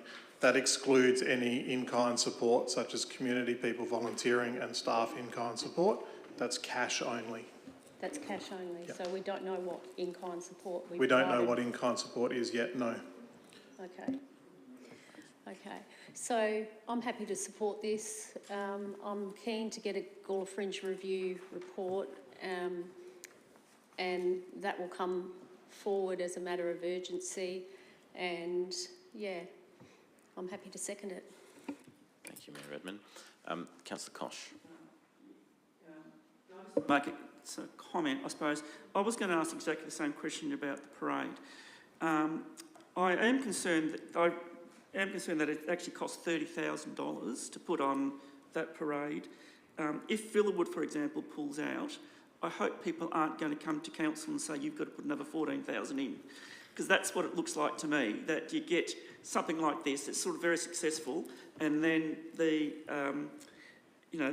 it shifts over to council because we've got to have it because everybody wants it. So I would be very, very cautious about that. I'm very keen to find out what the in-kind is, because right throughout this report it talks about in-kind. For example, it says preparing an implementation of a traffic management plan, which means when you do implementation, you're actually paying somebody, probably on a Sunday night at whatever, to stand there and look at a sign, basically. So a lot of these programs, the in-kind is actually real cash. It's not just whatever, it's actually real cash. So although it was 10, there's probably other thousands of dollars in there. So it probably takes it up to maybe well over the $30,000. So yeah, anyway, I'm just concerned that that doesn't blow out and then all of a sudden a cap in hand comes to council and we're after $25,000. I do think it's important that we actually review these figures, and I suppose tonight we're just going to note it, I suppose. We're just going to be endorsing in principle, but it does come back to... Will this come back to council or not? It will, okay, so it gives us a chance... Yeah, so it gives us a chance to think about it, and we might want to shuffle some of those figures around later on, because we do need to look at this now and not wait till August, because our budget is in dire straits, and we need to be doing some things. So in this case, I'm quite happy to support it at the moment, knowing that it'll come back to council, and we might be able to actually look at those figures again. Thank you. Thank you, Councillor Kosh. We'll go to Deputy Mayor Davies. Yeah, look, I'll support this motion. As we've been saying, these are times when we need to look at this stuff. I will caution, though, I guess, that just to remember that this is core business of the council. I think some people get roped into thinking of council as the roads, rates and rubbish. But this is, if you look at the bottom of this recommendation, it lists about 10 different parts of our community plan that this covers. 1.2, foster a vibrant and active local community that is proud of Gawler. That is key, for more so than other councils, for us who is growing rapidly and wants to maintain our identity. Things like the Christmas parade or other things are doing wonders for a local identity for Gawler. So we can't treat this just as low-hanging fruit, the community corporate services side of things. But yeah, I'm happy to have a look at the fringe and all that, but I guess in general, just making those comments. Thank you, Deputy Mayor. I will go to Councillor Samble first. Councillor Samble, that's you? Yep, that's you. I agree with what Councillor Kosh said, and also some of the things that Deputy Mayor said. One of the things I've always been after, in my 80 years, having 5 successful businesses in this town, when we did our budgets or we looked at whether we'd buy something else or do something, I like to see all the hands on the table. And so many times we hear from our staff that say that's not including staff wages. Well, Jack doesn't work for $5 an hour. We need to know exactly what these events, what are they costing us? Because as Councillor Koch said, it's still talking about money. We're still talking about money. We need to know that if that, what did we hear the other day to have those beautiful yummy biscuits? Don't listen to that, Mick, on the afternoon tea for Johnson show, right? You know, how much there was senior staff there serving cakes. They were fantastic cakes too. I don't know whether they made them, but if they were, I'll marry them. But what's his name? What I mean is we have to know what it costs, because Johnson's event wasn't a Gawler event. It wasn't a Fringe event. It was their event. And so when you say, and when David says that it's staff time and everything, I think we, as elected members, need to know what that is. We don't want to know how much they're getting paid, but we must know what the whole event is costing us, including their wages. Thank you, Councillor Sample. I think specifically the Christmas parade, I believe that the reason that that's not there, but the other in-kind, the staff costs is just the point in time which that occurred, which was very recent. But we will be getting those later, won't we, David? Yes, so they will come back, but point well made. Yes, Councillor Shanks. Yeah, thank you, Chair. Look, I think the Deputy Mayor put it quite well there. We do have an identity, we do have services that we do want to provide, you know, those non-negotiables. We also have an arm of the business that we have staffed for the delivery of some of these things. That's why we don't see contractors brought in, more or less, through the in-kind staff reports. And if we cut some of these events, we're also, on the flip side, not going to see staff be removed either and downgrade realistically. That said, where we are deploying staff and where we are spending money always needs to be looked at, because what works one year might not work the next year.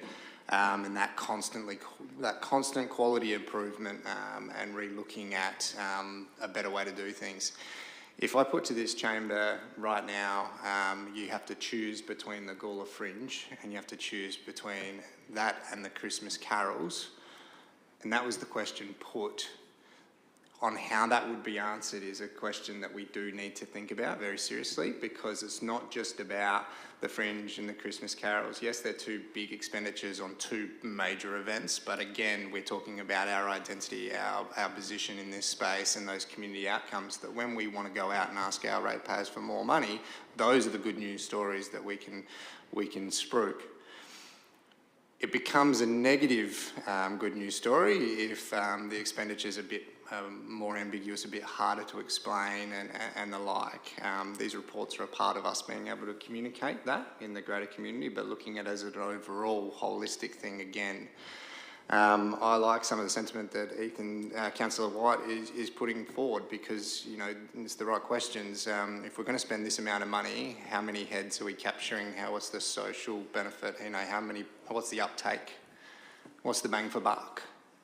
Now, that's not to take away from the greatness of the Fringe opening event. But again, if you get down to the crux of it and you have to choose between the Fringe and the carols, which side do you sit on? Where do we go from here? And look, that isn't a question I'm asking anyone to answer right now. I'm still battling with it internally, and there's a whole bunch of other line items that come into play here on where I sort of might put social outcomes like these events, like kids playing in the street, because we've got a Christmas parade set up, you know, the Christmas card conversation might come out of some of those conversations. But yeah, I just sort of do want to, you know, I guess parallel what the sentiment that Deputy Mayor was pointing out here, that we do need to be conscious on re-looking at these things over and over and over again, because what worked last year might not work again the next year. So I think this motion is doing that, but when we are running through the budget deliberations, and I'd like to be able to start seeing some of those things and go, look, our recommendation is maybe this is like slightly changed, or, you know, I don't know, there's some work to do throughout the budget process that I know we're all embarking on in the best, you know, in as much goodwill as we're trying here, but yeah, we do need to be careful, and we need to look at it holistically as well, because yeah, we raise those rates and cut these sorts of things. Yeah, there's yeah, we're not going to be very popular, and that reputational risk will start coming out in droves. So yeah, look forward to the conversations to come. Thank you, Councillor Shanks. Is there any further discussion on the item? If not, Councillor White, would you like to close the debate? Thanks, Chair. No, look, I guess to reiterate, I'm not looking... Gawler, I would say, is renowned for our fantastic community events, and I'm not looking at getting rid of any of them, because I do love them all. I guess what I'm trying to do is make sure that we're making financially wise and sustainable decisions, and that involves clear, good information. I want to be able to say to our community, hey, did you go down to that event today? How good was it? Look at all those people. It was awesome. What a great investment that we put in. I don't want to say, oh, the event down at Walker Place cost us $500 per person. Geez, that's my ratepayers' money though, Ethan. Yeah, that's my worry. That is my worry right now. I guess, Mayor Redman, with all due respect, I need to talk about the Christmas cards, because what I'm not talking about getting rid of the Christmas cards. What I'm doing is saying, instead of spending $5,100 on Christmas cards, we send out a Word document or PDF to all schools that they print off, they colour in, and then we take them down to Officeworks, print them for 20 cents a piece. They cost $100, and I'll bind them myself. Done. $5,000 saving. That's the savvy sort of thinking we need to be thinking about. We need to go, then what can we do with that $5,000? Hey, we could put it towards the Gawler Carols. We could put it towards something else with the Fringe. We could do something, or we could get rid of it completely and have it as a saving. They're the savvy thinking that I think is the sentiment around this table, that I think is the sentiment I'm getting from the executive and the staff, but that's what we need to start putting into action, because it is so frustrating when we have all these discussions and we get told there is no money left in the bin, and then, oh boom, we won't worry about that. Do you remember how hard that some of us around the table had to fight for the $10,000 for the Christmas parade? Remember that? I bet you none of you are complaining about that now, because that was money well spent, money that came back in droves for the community. Plentifully, we've repaid. So just keep that in mind, that I'm not saying we should get rid of events. I'm not saying we shouldn't spend money. I'm just saying we need to be careful about how we spend our money. How can we spend it wisely, that it benefits the majority members of our community, that ensures that our town continues to be the premier community that it is, and not necessarily just throwing it away when maybe all that time all along we had a better option sitting at the table that none of us decided to look at. That's where I'm going. So thank you, and I hope you will support this motion. Thank you, Councillor White. I'll now put that to a vote. All those in favour? All those against? That is unanimously carried. Thank you.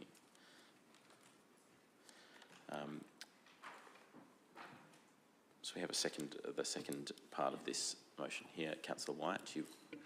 Thanks, Chair. Yeah, I've got a material conflict of interest as I've provided paid services to the Gawler Show, so I'll leave the chamber and let you discuss without me. Thank you. No worries. Thank you, Councillor White.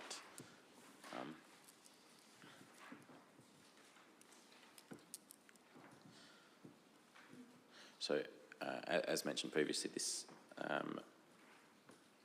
is the second part of that motion that was originally separated. Yes. When you declare a material conflict, you must deal with the matter by leaving the chamber. You don't choose. You don't choose. We can say Councillor White left the chamber, yep. Make it more definitive. Thank you. Yeah. we can say, yeah, councillor dealt with the motion by leaving the chamber. Yeah. Yep, all right, thank you. That, if any, yep.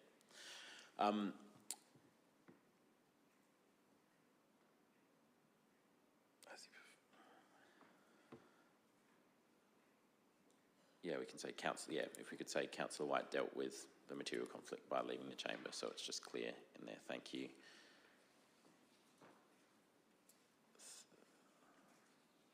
Thank you, Sarah. Awesome. Right, so we have this, we have a recommendation here. Would anyone like to move that? Mayor Redman, yes, question? Given the Gawler Show had a successful event last year, have we got any financial information about the Gawler Show? Who would like to answer that? Natasha? Through the chair.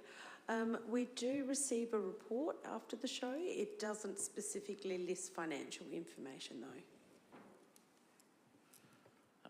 Councillor Hennessy, further question?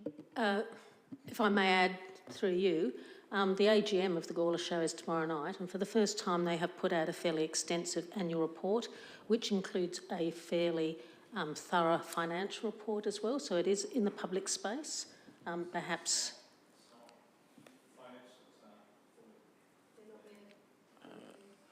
No, I've got a financial one, so... Anyway, there is information about how I think we could source that if needs be. Okay, thank you for that comment, Councillor Hennessy. So we've got a motion. Would someone like to... Deputy Mayor? Yeah, look, I guess echo what I said last time. There's, events are valuable to our community. This is an event that it has a larger attendance than the population of Gawler. People are coming in, over 30,000 people. This is the biggest event that we have in the town. I think this is a very good value thing that we do, but always happy to have further discussions, but I'm always going to be in favour of supporting the Gawler Show. Thank you, Deputy Mayor. Do we have sorry, Natasha, is there further information about you'd like to add? Yeah. Through the chair, just to let you know that this sponsorship amount is covered under the current sponsorship agreement that Council has with the Gawler Show Society. That finishes at the end of this year's event in 2024.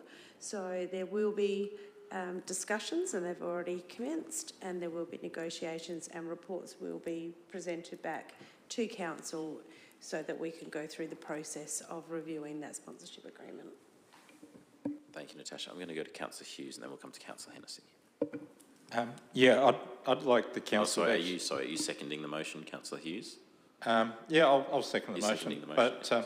But if I can quickly... Carry on. I would like to see audited statements, and currently my understanding for tomorrow night's meeting, there are no audited statements, financial statements, and I'm not sure, they are trying to improve their finances, and there's a lot of work to be done, but there hasn't been, as far as I'm aware, a proper audit of their statements for quite a number of years, and it is quite troublesome to me that they have had some quite significant financial issues, and I think it is important that in the past we've had motions where staff have actually been working with them on a budget and on the financials, and it is of quite a large concern of mine that this really large event is run mainly by volunteers, is really important for this town, and it needs to be sustainable, and I think we need to make sure as a council that we help them be sustainable as well. So, it's a great event, but it is quite a huge task for people to run it, and it is quite a large network of people that volunteer and help out, but it is a really complex event, and it does need quite a substantial amount of, I think, financial assistance to make sure things are done in the best way possible. Thank you, Councillor Hughes. Councillor Hennessy, would you? Yeah, I was going to second it on the basis, but I'm happy to support this because it is the last year of a current sponsorship, and this is not the time. I think we review it for next year. I absolutely agree with what the Deputy Mayor and Councillor Hughes has said. It's an important and historic event that draws tourists to this town, and they keep good statistics about that draw. So I'm also for supporting it, but this cost, like every other cost, needs to be reviewed. But I think it's something that we will do at the end of this year. We are committed to support them to the extent that we said. We acknowledge that they are in a growing back phase and reconstituting themselves. But I look forward to reviewing this in the next year, as the staff member said. Thank you. Thank you, Councillor Hennessy. Mayor Redman. Yeah, I don't think anyone is suggesting that we don't give $77,306 in sponsorship. There's a sponsorship agreement which finishes at the end of this year, and it is a massive event, and it is a complex event. The Show Society does particularly well in running the event. However, we do need audited accounts, and we do need financial information. And I think that's not unreasonable. It's not unreasonable to expect those financial information to be presented to council, even in a confidential report. I think that might be appropriate to have a confidential report. So I think, given that we're providing $77,000, we have a right to ask for their financial information, and we have also a right to ask for audited accounts. And so I think that should come back, be it a confidential report, and I'd really like to see how they spend that money, and how they spend their other money which comes through the gate. And it is a very, very successful event, and I take my hat off to the Gawler Show Society. I think they do a wonderful job. However, they need to provide us with financial information. Thank you, Mayor Redman. Is there any further discussion on the item? If there's not, Deputy Mayor, are you happy for me to put that? I'll put that now. All those in favour? That's unanimously carried. Can someone please let Councillor White know that we have moved on from the item?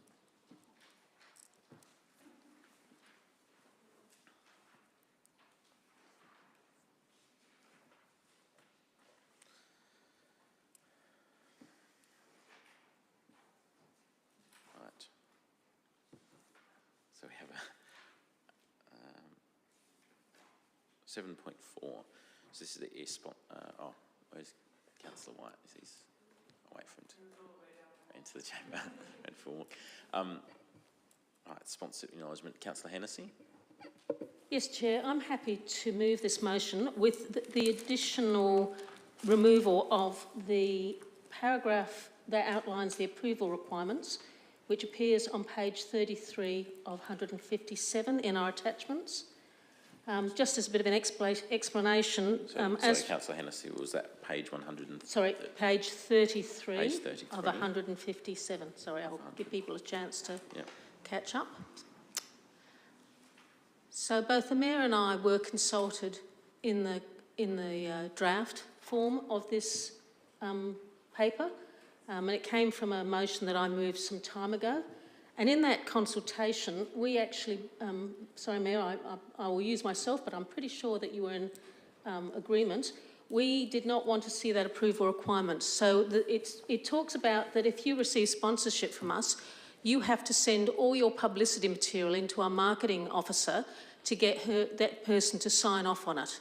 And we felt that that was both unfair and unworkable. So, for example, the Gawler Swap Meet would need to send in their social media posts 3 days ahead and get our marketing person to sign it off. Or the Gawler Show would need to put all their marketing stuff through our marketing and design. That seems unnecessarily restrictive. And because there's other working relationships like us supplying the logo and the other requirements in this policy, I certainly didn't feel that that was necessary. So I'm happy to move it, but with that that section taken out of the document. Approval requirements. So that's the approval requirements on page 33. Yep. Everyone's reference is that, and that be removed. So you're seconding, Mayor? Yep. Yep. You can. Yep. Thank you. Yes, I agree with Councillor Hennessy's comments. I think the approval requirements was a little bit too over the top, but yes, I agree with Councillor Hennessy's comments that the following approval notice periods apply. Media releases must be provided at least 5 business days prior to their scheduled date of distribution. Recipients must provide copies of any planned marketing and promotional materials related to the event, project or activity being supported to the Marketing and Communications Department before its intended release date so that council approval can be given for its release.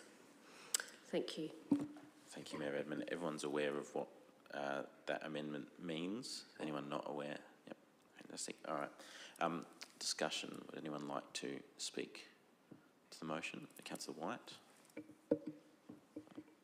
Yeah, I'll just speak a little bit. I've worked in marketing for 25 years. No, not really. That was just a joke. I've got a little bit of expertise in marketing, and in the sense that I can understand why the approval requirements was put in. However, I think there's a great workaround. I understand where Councillor Hennessy and the Mayor were coming from. Is that the logos and all the branding material and guidelines would be supplied to the sponsorship person, the organisation getting the sponsorship right from the beginning, so they'd know where logo placement, they'd know all of this from the start. So I think that's great. And I know that Councillor Hennessy brought this to Council's attention some time ago, and it's great to see it. Great to see it appear in a policy. I think it is really important. I love our community groups, and I love the way that our council sponsors those community groups.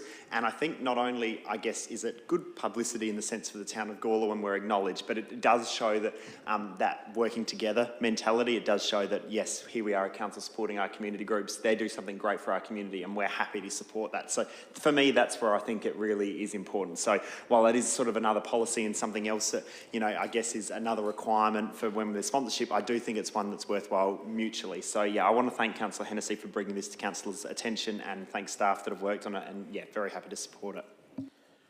Thank you, Councillor White. Any other discussion on the item? If there's none, then I'll put that to a vote. All those in favour? That's unanimously carried. Thank you. 7.5, activation strategy review. Do we have a mover for? We have an officer's recommendation there. Do we have a mover for that recommendation? Councillor White, would you like to speak?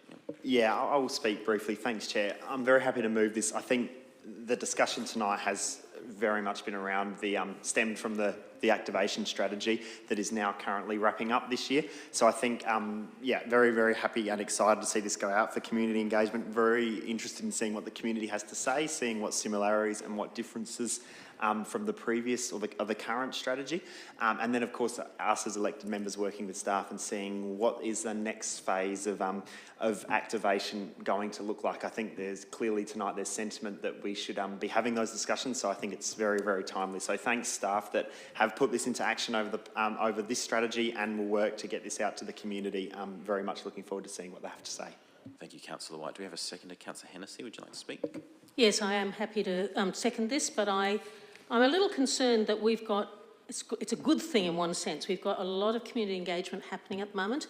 I think the time has come where we need a community engagement calendar or diary, because we risk burning out. We're going to, if we have too many engagement processes happening at the same time, we're going to lose people on it. So I think being very clear and very strategic in how we do these engagements is going to be absolutely necessary. I won't change this recommendation, but I just forewarn people that I'm going to offer a motion without notice at the end of the meeting, seeking the creation of a community engagement calendar. Thank you. Okay. Thank you, Councillor Hennessy. Seconded. Any discussion on the item? If not, you're happy for me to put that, Councillor White? I'll put that. All those in favour? Unanimously carried. 7.6, Supplementary Election Policy Review. I believe we're required to have one of these by statute. We have an officer's recommendation there. Mayor Redmond's happy to move that. Would you like to speak? No, fantastic. Do we have a seconder for that policy review? We'll go to Councillor Hughes. Would anyone like to speak to the item? Deputy Mayor. So I guess just a question, do we have, I don't know, I know it must be a legislative requirement, but do we have options? It seems like it's all just laid out in the Local Government Act. There are some things that are laid out, but Andrew would like to answer that one. Thanks for the chair. I've got some notes from Susie Reichstein, who she's here via me. So I'll let you, I'll give you what her briefing was, if you like, which might answer your question, I hope. Yes, it is a matter of legislative obligation, we have to have it. Basically, the summary of the main changes, I think it's pretty obvious what it's about, but ultimately it's about correct referencing to the Elections Act, and it's about making sure that there's clear lack of ambiguity in the document itself. This needed updating, basically. It needed simpler language. It was hard to follow. I think it was a bit of a copy and paste of previous legislation, which has changed. I think ultimately the main things you could say about it is that the relevance of doing this is that supplementary elections are a significant impost on council, and we need to make sure that we're clear on how this should be managed and or avoided. This can be a significant impost on councils, and therefore the policy, I think it just clarifies our position and what we need to do moving forward to avoid situations where we could otherwise end up with a significant out-of-pocket. Thank you, Andrew. Any other questions or discussion on that? If not, are you happy for me to put that amendment? Yeah. I'll put that. All those in favour? Unanimously carried. Fantastic. We now have move on to 8.8, our information reports. How would we like to proceed, Council? Deputy Mayor? I'm happy to move them on block. Would you like to? Yeah, thank you. Yeah. Or would you like to speak to that? And then Mayor Redmond, no, that's all right. Yep. Secondly, would you like to speak, Mayor Redmond? No, fantastic. Any discussion on any of those reports? Councillor Kosh? Microphone, yeah. Yeah, I'm just looking at the Elliot Goodger concept plan and then Carbethan. I noticed that in the proof of concept down at Carbethan, looks like the cricket oval is gone and there's a velodrome being put in. Just want to know why we've put a velodrome in and the cricket have gone. Can we clarify maybe?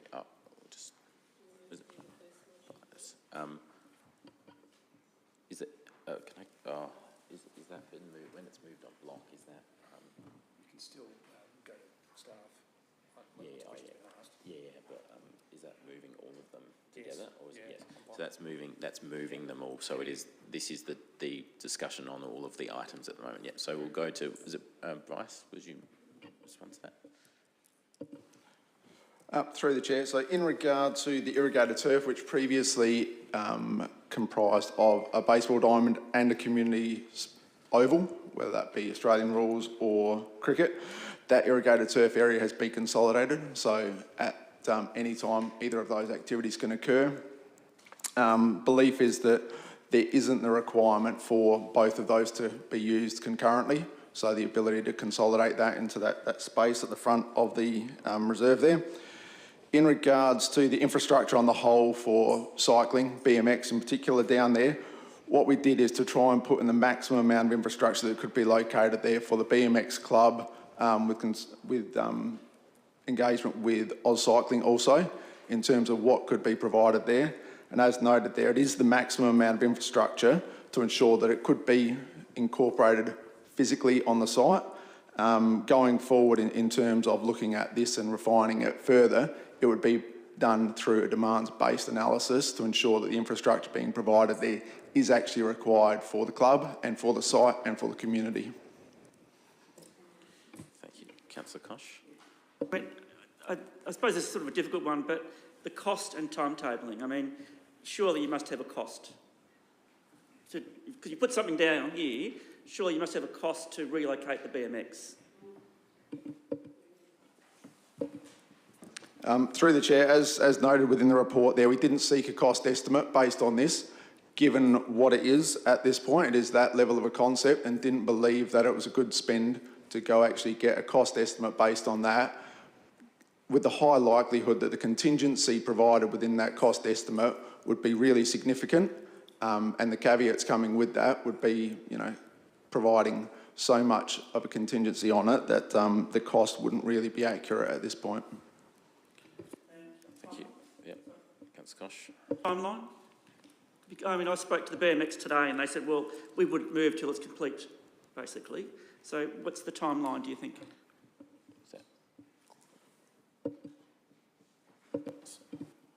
Sorry, Bryce, if you could hit that again. Sorry, I'm having an issue. Yep. So through the chair, at this point there isn't a timeline for that to occur. As noted within the report here, we are proposing over the 24-25 year to review the Gawler Open Space Sport and Recreation Plan. As part of that review, would be looking at the three existing major sporting precincts and the proposed southern sporting precinct, and looking at a prioritisation across all four of those precincts, looking at that from a holistic perspective to be able to provide a clear indication across the town of the prioritisation, looking at a philosophy around what are the essential parts of sporting infrastructure that we as an organisation and a community need to prioritise in that, looking at that and then applying that across all sites there to have a fair, equitable conversation for all community groups effectively at the same time around what those priorities are across the entire community. Thank you, Bryce. Any further discussion? I'll go to Councillor Hughes and then Councillor Shanks. Just a question on hockey. Where's that at?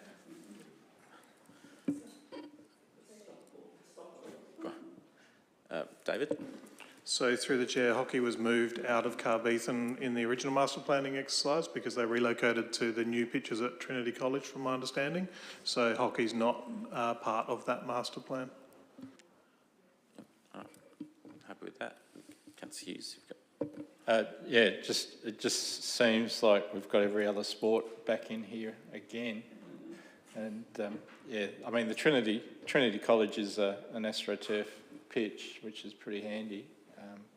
But yeah, it just seems like we keep adding here, and yeah, I just wondered what's the future. I mean, that whole facility was quite active in the hockey world. So yeah, thanks. I think that strategy which we're looking at in this next year will be really handy, because we're looking at everything from a holistic point of view, and we'll be able to look at all the facilities in Gawler rather than just one at a time. So, Councillor Shanks. Yeah, thank you, Chair. Yeah, look, I'm happy to support and note everything here. Just a point to note, to raise though, you know, as we talk about planning for the future and those strategies and time to update and the like, you know, we see in our update on our economic development strategy that is coming to the end of its expiry. We see our tourism that's coming to the end of our expiry. We also, talking about our sports and rec, we've chosen to, we acknowledge that that's coming to its expiry and acknowledge that there's a room to zoom in on the connection with some of our major sporting precincts.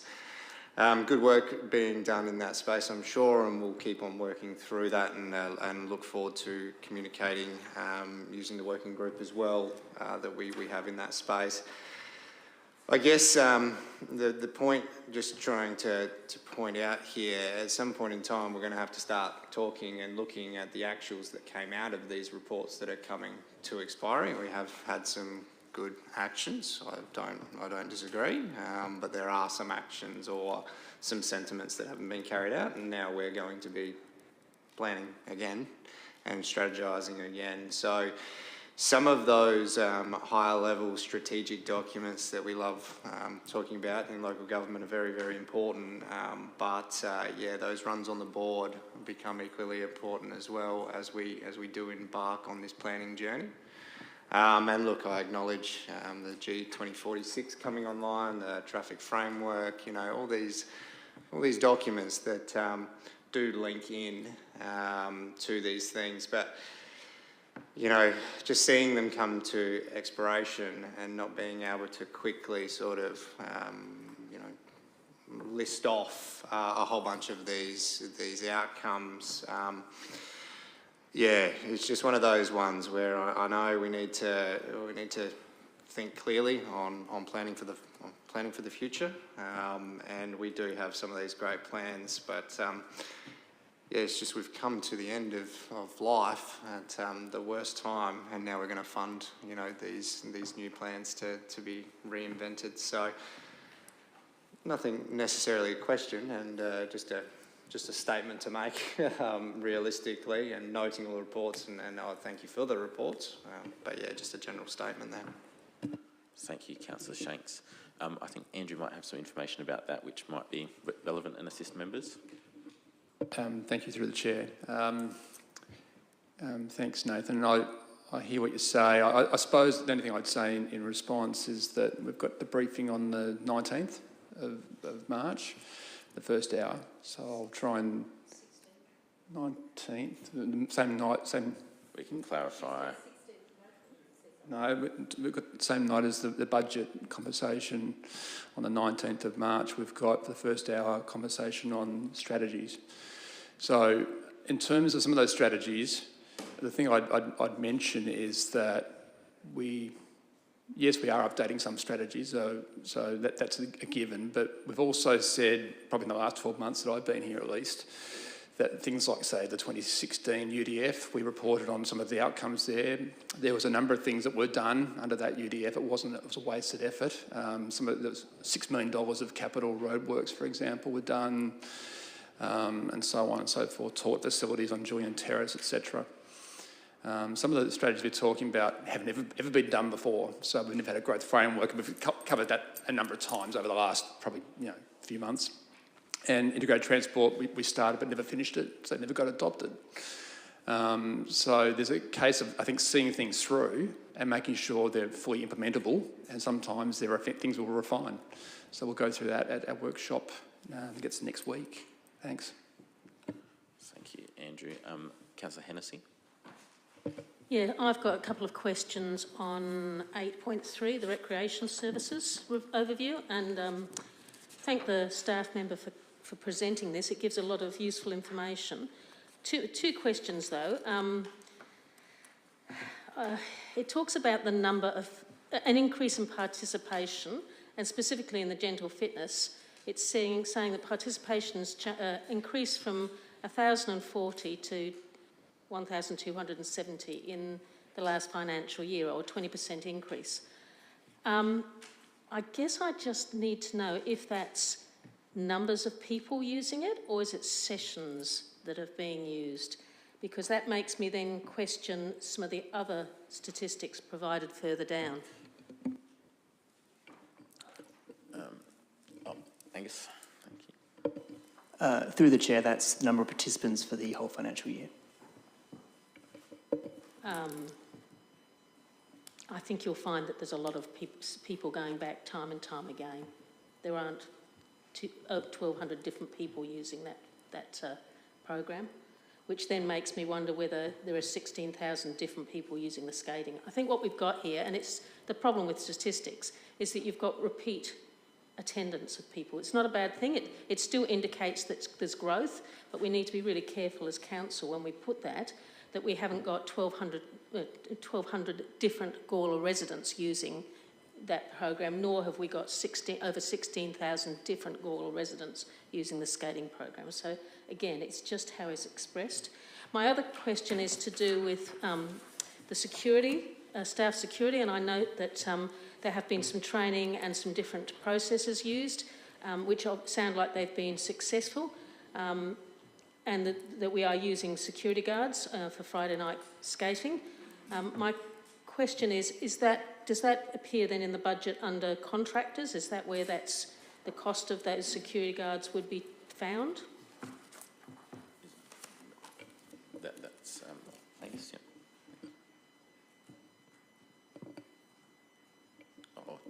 David, you happy to?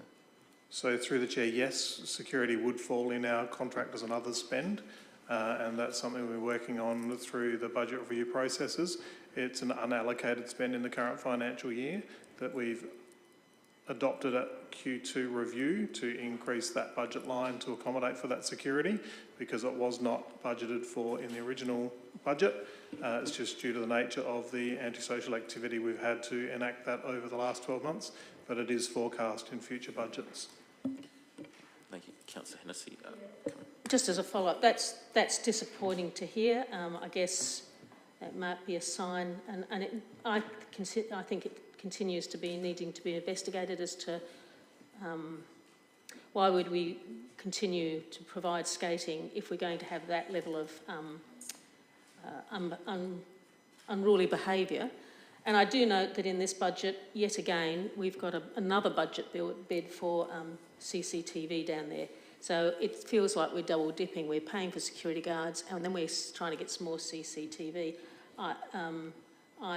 I think that needs to be provided with a bit more detail. I feel like that's another area that we need to more thoroughly understand what costs are involved and the risk, and whether or not we continue with it if it's going to attract that level of cost.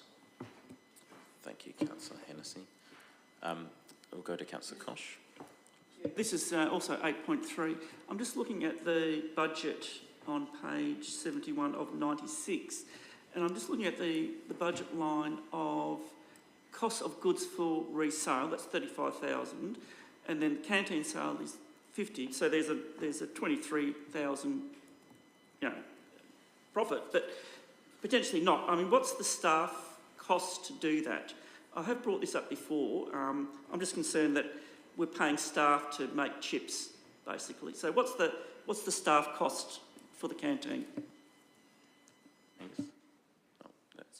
Sorry if you press it. Through the chair, the staff cost isn't calculated within that because those staff are on site regardless of their being in the kiosk or not. That's been the perennial answer, but I'm just wondering, are we over-servicing down there by providing hot chips to people, where a vending machine could provide the majority of catering that you might want, minus the chips? Because that seems to be the big expense, making hot chips. Are we over-servicing? Is that the issue? Are we just over-servicing? I'll go to David. So through the chair, if we were to implement vending machines, effectively our income stream would be significantly reduced, but our expenditure costs would not be, because we still require the same level of staffing at the centre. So we require to have 2 staff members on site. One of those staff members is operating out of the kiosk, serving kiosk food. The other staff member is generally available through the centre. So if we just ran vending machines, we'd have 2 staff still at the site, not be making that revenue that we generate through the kiosk. Why do we need 2 staff? But we've got security guards. So through the chair, the security guards are only present for the Friday night theme skating sessions, not generally during the week. So we have kiosk operating most nights of the week and turning revenue on those other nights. So we require 2 staff for general safety and compliance. We need to have 2 staff on site to assist with evacuations in the case of emergency and all those sorts of things. So by having them serve in the kiosk, it is actually generating revenue for council that we would forego if we went to vending machines. Thank you. Thank you, David. Mayor Redman? I'd like to talk about the community plan, Gawler Community Plan Review update and the pillars. So our pillar 1 is our identity, pillar 2, I'm on page 57. Our pillar 2 is our growth, pillar 3 is our community, pillar 4 our environment. Pillar 5, our leadership was discussed as being the weakest, so we need to work on that. Council members thought that the goal should be changed with a view to be more about what council is going to do as leaders. Council members are community leaders and council staff are corporate leaders. The current goal and higher level objectives do not go far enough, and some are irrelevant to the pillar. Objectives such as advocacy, facilitation, strategic leadership and representation need to be brought into this pillar. So there needs to be some work done on that leadership, pillar 5. Thank you. Thank you, Mayor Redman. Any other discussion on the items? Councillor White. Thanks, Chair. Yeah, I'll run through a few things. First of all, I just want to thank staff for all the work in all these reports. They're quite in depth, and even though we're just sort of noting them, I want to really thank staff, particularly the Elliott Goodger Reserve. Memorial Park Master Plan is looking fantastic. I know there's been a lot of work consulting with user groups, which I've heard down the line has been fantastic. So a great job to all staff involved with that. The community plan, I think, is really, really interesting, the responses that were in there, and I look forward to the outcomes of the second stage, which will be coming later this year to the CCS. 8.4 regarding the outdoor events in Gawler. I really, really appreciate the work that Angus put into this report. It was exactly what I was after, exactly my intent when I moved that motion a couple of months ago. I think it all ties into the discussions we've been having tonight, and particularly the way it will work into our new activation strategy. So the information is really beneficial. I'm going to have to sit through it all and digest it properly and look how we can implement this moving forward. But it is great to see that there is staff sentiment there, and I think that discussions around the elected member table, there are options that we can continue providing great events in Gawler and look at how we can grow, change and expand that, which has been a very, very common theme tonight. How can we be more savvy in regards to our community events? So I think that those external outdoor events is one aspect that we can use reading through that report.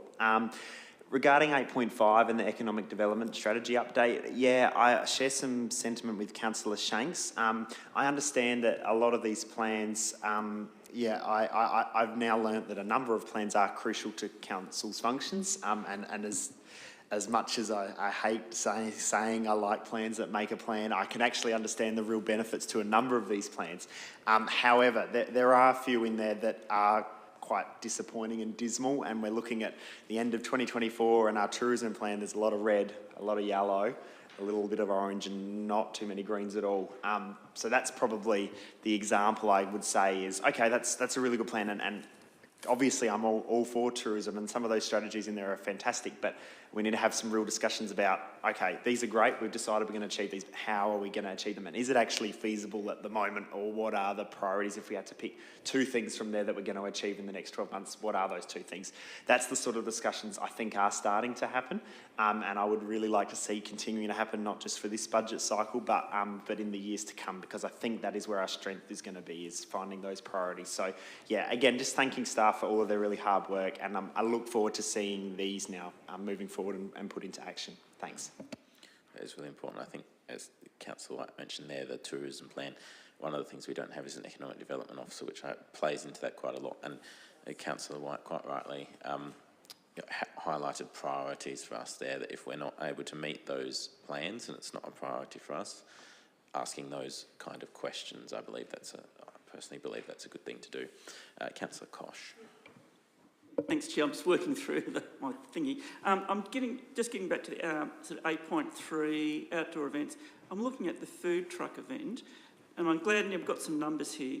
If you've got between 6,000 to 8,000 visitors over 3 days, and they all say if you just go with 7,000 people and they all spend $20, because what you do, that you spend $20 when you go out each, that's $140,000 that they're taking over the 3 days. Now, we're going to charge them $900. I think there's a disparity there. I think there's got to be some way we can charge a bit more for something that is going to rake out $140,000 from your community, because it's not benefiting any of our businesses at all. It's raking out $140,000. And I asked this question last time, but we didn't have these figures, and I was told, well, that's what it is. That's what the commercial rate is. It's $342 for Princes Park per day. And I said, well, why can't we do something else? Why can't we have a different rate for something that's going to be that profitable? You know, even if they take out $100,000, that's a lot of dough. You know, surely we should be getting something of that. Some markets, for example, with their catering, actually say to people, we want a percentage of your take. That's what some markets actually do. They don't have a flat rate. They say we want a percentage. So that's probably something that I think we should actually be looking at that quite closely, because that's a lot of money going out of our community, and I reckon they're having a lend of us. That's just my view. Thank you. Thank you, Councillor Kosh. Any other discussion? Councillor Hennessy, you haven't spoken yet, have you? Just asked the question. Yeah, no. I'm going to give you the benefit of the doubt to say you asked the question. Second question, yes. on a different report. Sorry, I'm losing track of it as well. The outdoor space reports, again, I echo Councillor Councillor White's comments. This is excellent to see it broken out. I'm wondering whether the information about each of those spaces will be put somewhere on the website, so that people inquiring about public space that's available for hire can very much benefit from the work that's gone into these, into the tables provided to us tonight. It would be a good way of promoting what's here and what the differences between each of those spaces might be. David. So through the Chair, the majority of the information is already on our website. So for example, at Apex Park, there's an Apex Park map that lists all the locations of the power outlets and the ratings of those power outlets, etc. Same as for Clonley Reserve, as well as I think for Deadman's Pass. We don't have anything for Goose Island because it's not actually one of our technically hireable spaces under our existing policies. And Princes Park also has relevant information on the website. We appreciate the tabulation and the work that Angus did to tabulate this, so we're endeavouring to include that tabulation within that information so it further emphasises, but the majority of the information is available. Fantastic, thank you. Cool. Any further discussion? Councillor Hughes, you asking a question? Yeah, just on 8.5, the economic development strategy. I know a lot of the work that is done, say, in York Peninsula and Barossa, and especially in tourism, they look at the spend per person in the economy and actually look if that's actually sustainable for that area, and that includes to the environment and what damage the people are actually doing to that. Is there, part of our work, we're actually looking at what the spend is in tourism, and I suppose that can be really strongly related also to economic development for that spend. Is there something along those lines happening in Gawler? David? So through the Chair, it's difficult to uncouple the spend relative to Gawler itself from the data that we're provided, which encompasses the Barossa, because we're part of the Barossa tourism region. So it's quite difficult to have that disaggregation of that data without investing significant funds in our own ID profiling softwares and things like that, which we don't currently have. So, in short, Councillor Hughes, we've got limited information in that regard. It is a little bit easier if your council covers the tourism region, which a lot of the Yorke Peninsulas do, to have that disaggregation. Thank you, David. Councillor Hughes, further question? Yeah, just on that, it is quite startling, the information. When you look at it, compare Yorke Peninsula to Barossa, it's in the $50 or something a head on top of the accommodation, and then like the Barossa, it's over $400 a day. So it is amazing data, and I think it's something, if it's used correctly, businesses in Gawler could really look at that and look at that, how they can value add, and I just it is quite startling when looking at that data. Andrew, you've got some... Just through the chair briefly, we have talked about one bit of software, we haven't got the budget for it, so we're not going to put it into the budget. That's SpendMap. So with SpendMap, for example, which a number of councils have, you can disaggregate data in terms of what's spent on, say, tourism, what's spent on food and alcohol and so forth, entertainment, etc., which is a really useful tool and something which would be good to have with the Gawler Business Development Group, for example, and so forth. But we're not really in a position this year to put that in the budget. It might be in future years, depending on what we achieve. Any further discussion on any of these reports? If not, just as a reminder, because I know this is confusing sometimes, we're moving all of these reports en bloc, so this motion is to accept all of these reports. If the original move was Deputy Mayor, happy for me to put that? Yep. I'll put that now. All those in favour? Unanimously carried.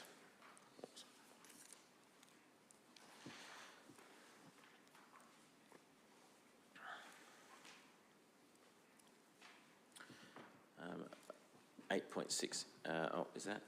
No, that's been moved. All right. There's no items listed for discussion. Questions without notice. So I'll preface by saying we have this briefing with us, which I assume no one would have been able to read quite yet, about Code Red and Code Blue situations. If people would like to ask questions, I'm happy to take questions, but if we would prefer to have a report back to council to rather than asking questions on the fly, that is also another suggestion. So I'm in the hands of the chamber, though. If people would like to ask questions, they're welcome to. Mayor Redman. I'm looking at the top page, the paragraph at the top, Code Red, Code Blue briefing note.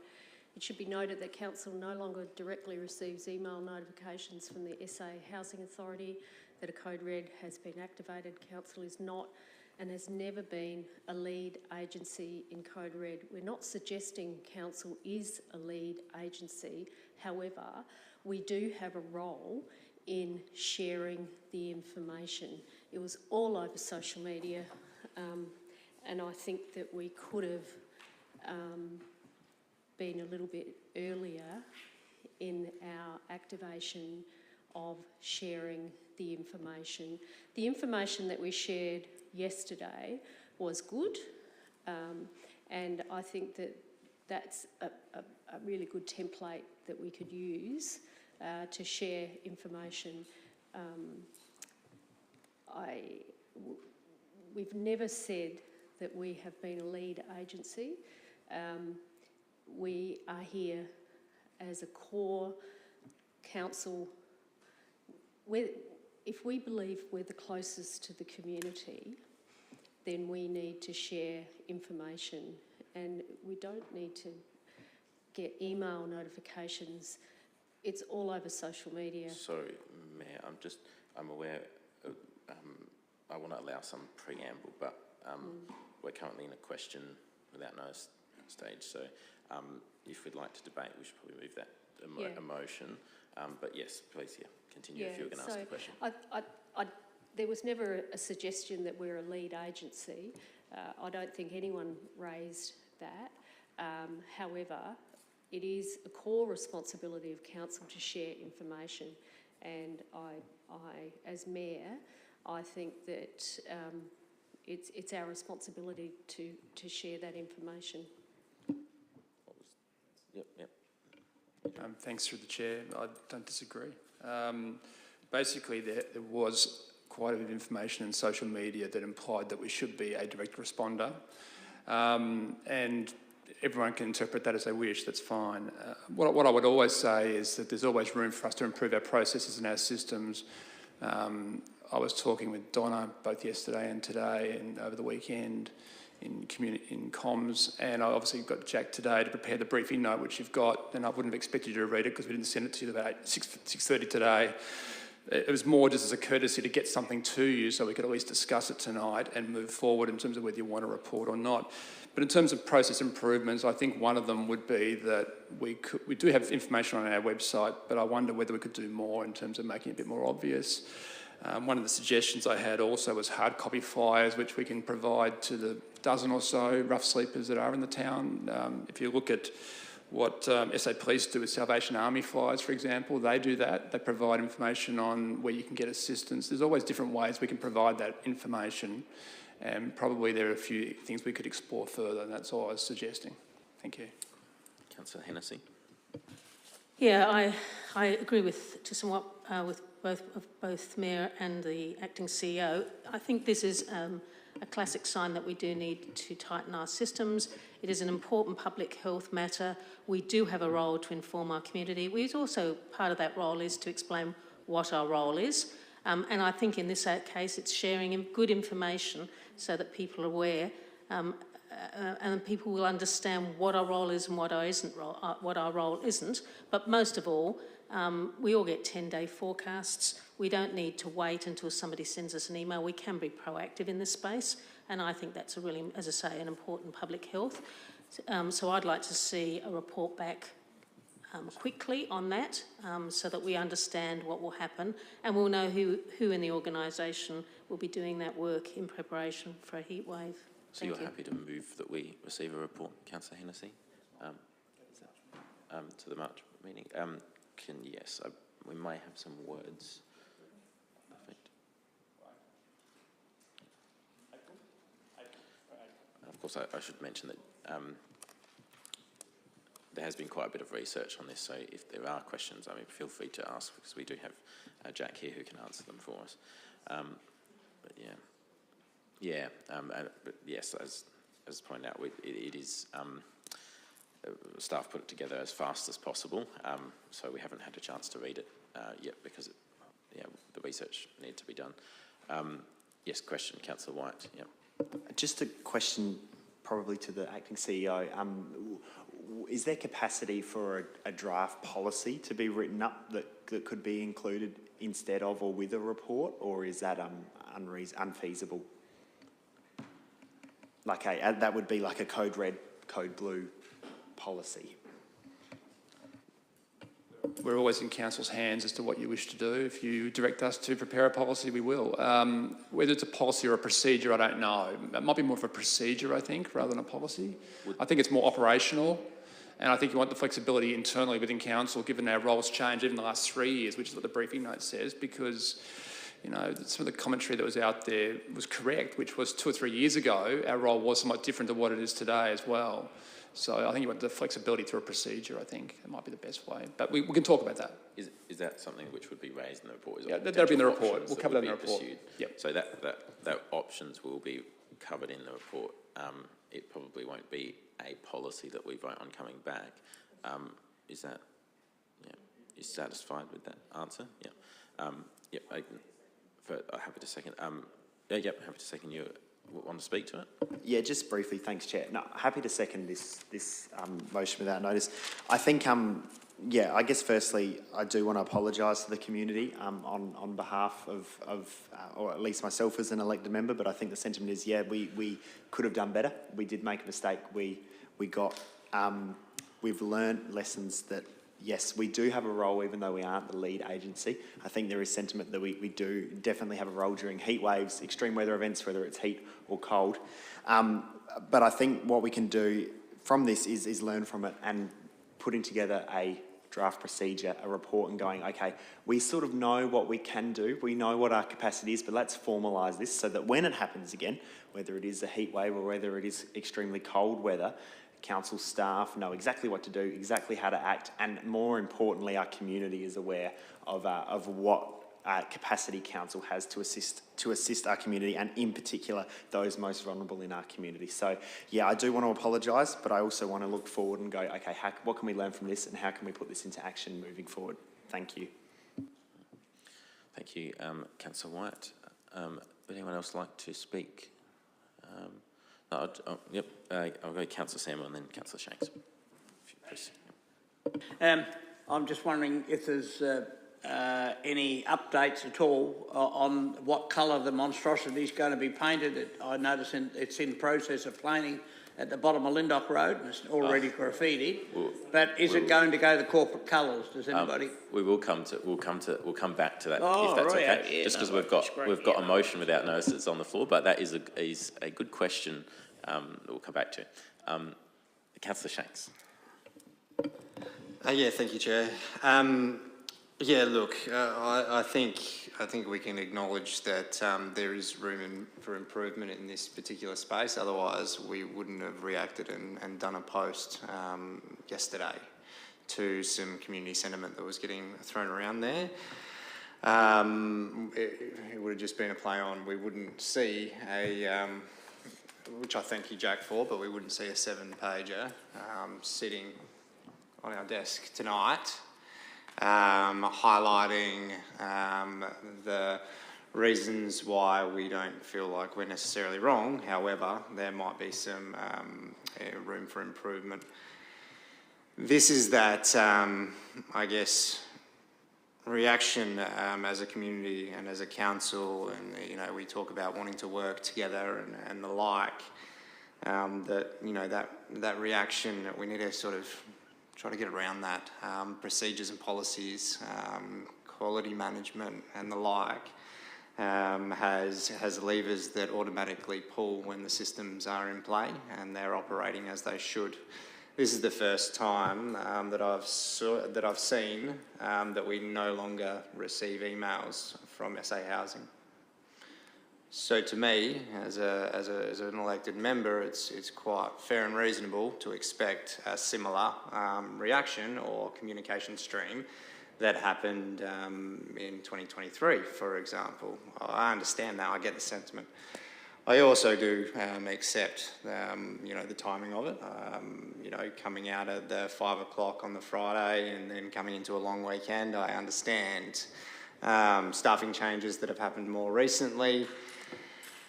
I am happy to talk about these things, but when a procedure is such, it doesn't rely on one staff member. It's a system that clicks into gear.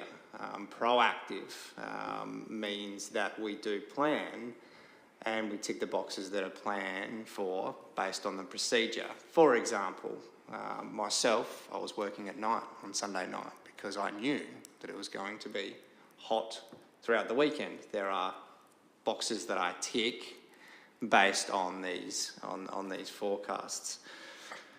Now, how we communicate that is very important, because we do have a current live motion that I'm under the impression is still live, regardless of what the new state of play is, that talks about continuing our role and make sure that we're constantly abreast of the South SA Housing Authority, Code Blue and Code Red, and we're all over the local activation protocol and the key contact persons and the like.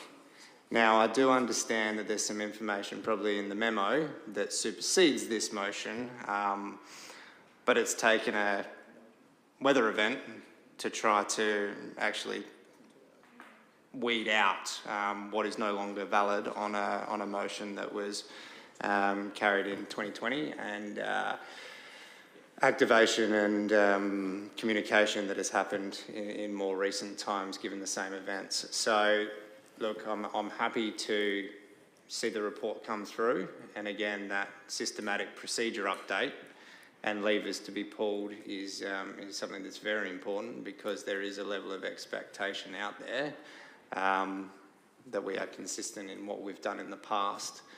And again, there's an acknowledgement there because we use the same format as what we went out in 2023. We just didn't quite hit the timing this time, in my opinion. So yeah, moving forward, it'd be good to understand what and how, and then if there is room for improvement, which I thank the acting CEO for his appetite in the space for that continued improvement. Thank you, Councillor Shanks. We've just got a point on the motion from Andrew. Through the Chair, just a clarification. So back in 2023, we weren't informed by housing, we were informed by Local Government Association, and that was because it was a fire and heat event. So it was the fire element that triggered the code red. It wasn't heat, and it wasn't through the housing or the housing and homelessness. But I take on board the general sentiment of what you said. The other thing I would say is that if you go to the resolution, which is on the last page of the briefing, just as a matter of record, it talks about noting the report on housing and homelessness at the time. It talks about continuing to advocate, and it talks about working with other agencies, which they're all appropriate things. I think some of the commentary that was out there was a section that was in the report which said we should do all these things, and they may or may not be reasonable. It talked about extending hours of business, of premises that were open, for example, and so forth, but none of that actually ended up in the resolution. And I guess they're the things we'll talk about in the report that comes back to Council when we come back in April. So I just thought I'd mention that to clarify a few things. Councillor Koch. Thanks, Chair. Through the Chair, I suppose to Andrew, when a code red or blue is activated, what other organisations or agencies within Gawler respond? Because there must be some other, yeah. Jackie, you've got a microphone there. Oh, yeah, jump over.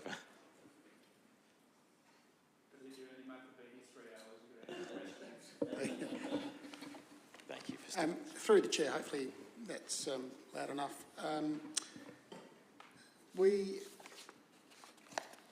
have been advised that the referrals through the Adelaide Northern area, and I'll get the right terminology here, which is the agency set up by the Housing Authority, which is ANWA for short, but it's the Australian, and I'll get it here, it's on the page somewhere, Northern Regional Health Authority, an alliance. And the alliance has been created by Housing SA with the key service providers in the northern region. So there's 4 regions, northern, south, upper north and lower south. Within our region we have Uniting SA, which are the lead agency in the alliance, Aboriginal Sobriety Group, Anglicare, Centrecare, St John's Youth Services, the Salvation Army and Uniting Communities. If a call is made to Homelessness SA, if you're in Gawler and you can't make it to the city for support, you're referred to you're referred to the leading agency in our region, which is Uniting SA. And if we get someone that presents to us at the Civic Centre, that's the call that'll be made. I just want to clarify that there was a safety net for people through this code red.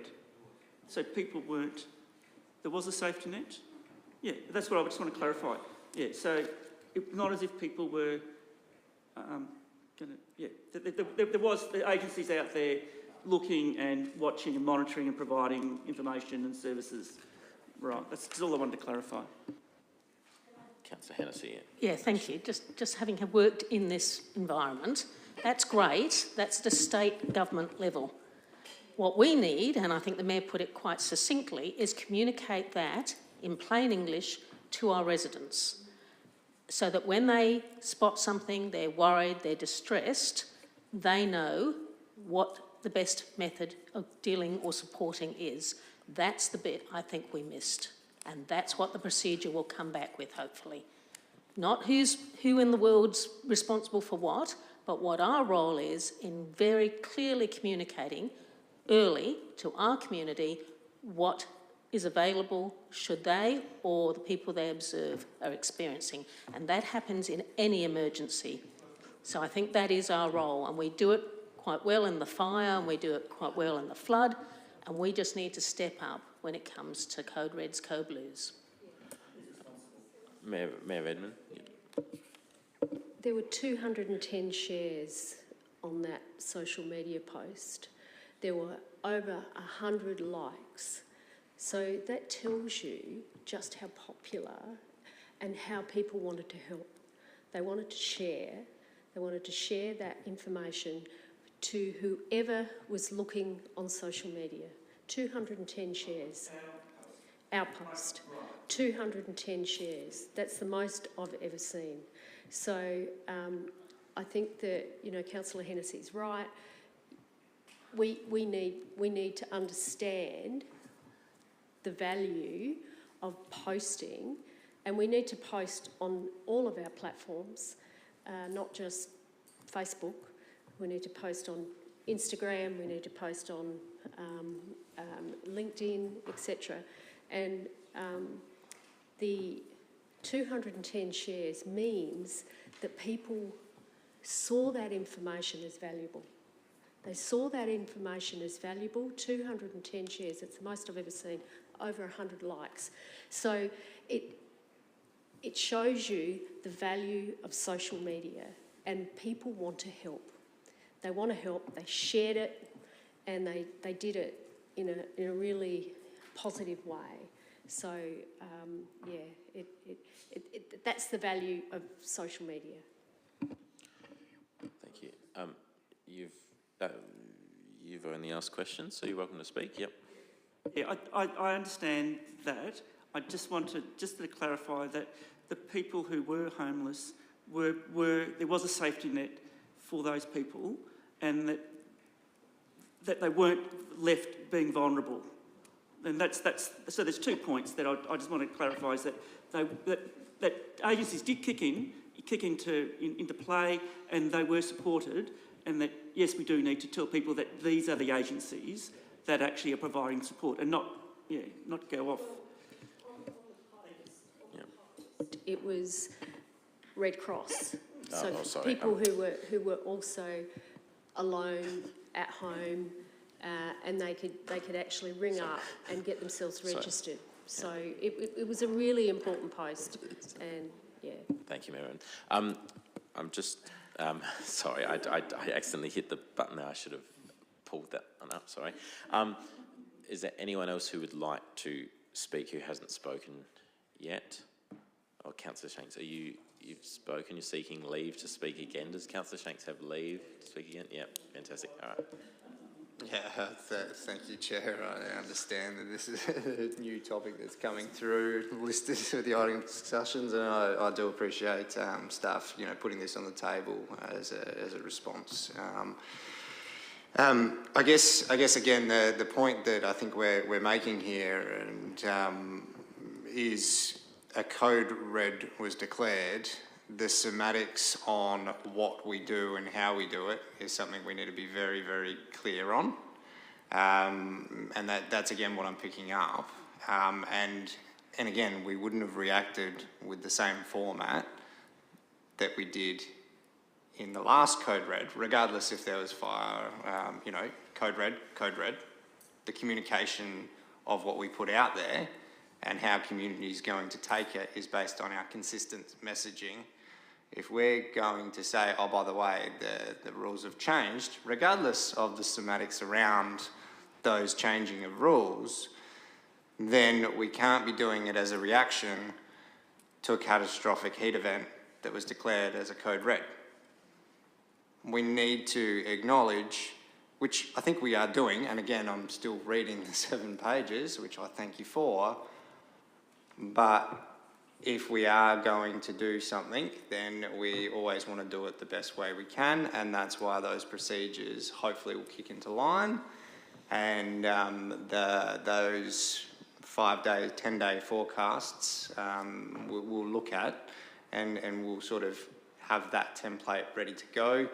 I talked to a member of the public today that as an exercise, actually called one of the hotlines that is recommended to call, and got a little bit of a runaround because the hypothetical was, where should I direct people that I'm handing out water to, should they need the help? And the answer they got was, there's these refuges open in Metro Adelaide. And the breakdown, and I think staff for the communication there, that's when the Uniting Care kicks in. But that wasn't the information from the punter that is out there giving water bottles and, very involved in the networks of homeless people. Sam Shetler, you would know the name in the work he does in this space. So it was just an interesting experience from someone in that space that did test what is out there. And then the opportunity of, in the past, when emergencies have been declared, Code Red, bushfire, Code Blue, let's just park that for a moment and look at the logistics here of a council-owned facility that might have been open that goes, instead of shutting at 1, shuts at 5, because that core heat can be avoided. We offer that. We've got a few bottles of water there ready to go. Is that what we want to look at doing as the bare minimum along with our communication? I think that's what we need to be talking about because, like it or not, we've done it in the past. So I think we need to think and talk through that, and if that is a procedure that clicks into gear so we're not playing catch up, then so be it. But if we don't open these conversations, we're never going to improve. So we can't go back in time. It is what it is. We need to figure out how we're going to move forward from this space. I think this is a sound motion moving forward. And again, thanks, Jack, for preparing the memo. I will read it, I promise. And if I've got any questions, I'll definitely come back and we'll keep the conversations flowing. Thank you, Councillor Shanks. I might just add, prior to finishing the debate, I think that it's very clear that the number one priority here for everyone is making sure that we're doing our very best to look after the people in our town, and that there's absolutely no doubt about that. We're going to get a report back which will outline clearly for us as an elected body and clearly to our community what exactly our role is, what role we can play, and the more clear we are on that to our community, the better, because that communication is absolutely key. If we're doing something, we need to make sure it's consistent, we need to make sure the messaging is consistent, and that's how we build trust in our community, and that's how we get confidence in this council. So I think this is going to be a good report, and it also takes into account Code Blues as well, so that we're not waiting for that to happen. I share the sentiment though, Councillor Shanks, that we should be very proactive. It's a pity we have to react to this, and we should be proactive as we can be, and I look forward to doing that in the future. So with that, is there anyone else who hasn't spoken who would like to speak before I hand back to Councillor Hennessy? No, Councillor Hennessy, would you like to? No, happy for me to put the motion? I'll put the motion. All those in favour? It's unanimously carried. Thank you. I have also received, we'll go to Councillor Hennessy, if you would like to speak to the motion that you sent around that you prefaced earlier. Thank you, Chair. Yes, this is to do, as I talked about, having a community engagement calendar. I've sent a copy to yourself and a copy to the minute taker, so hopefully it will appear shortly on the screen.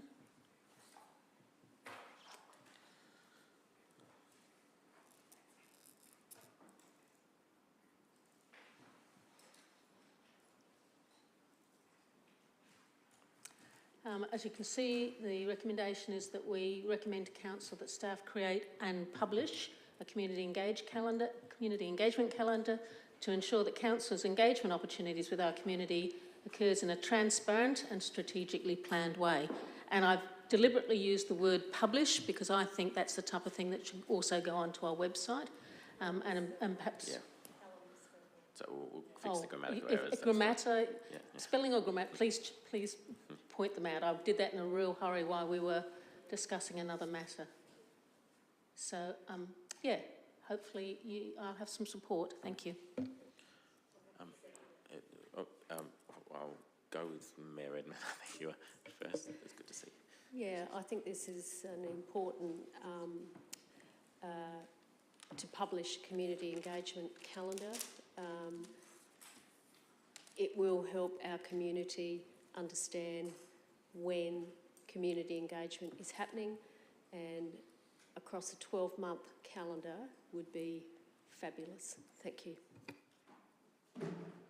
Is there any other discussion on this item? Deputy Mayor? Yeah, just on a technical level, what's the,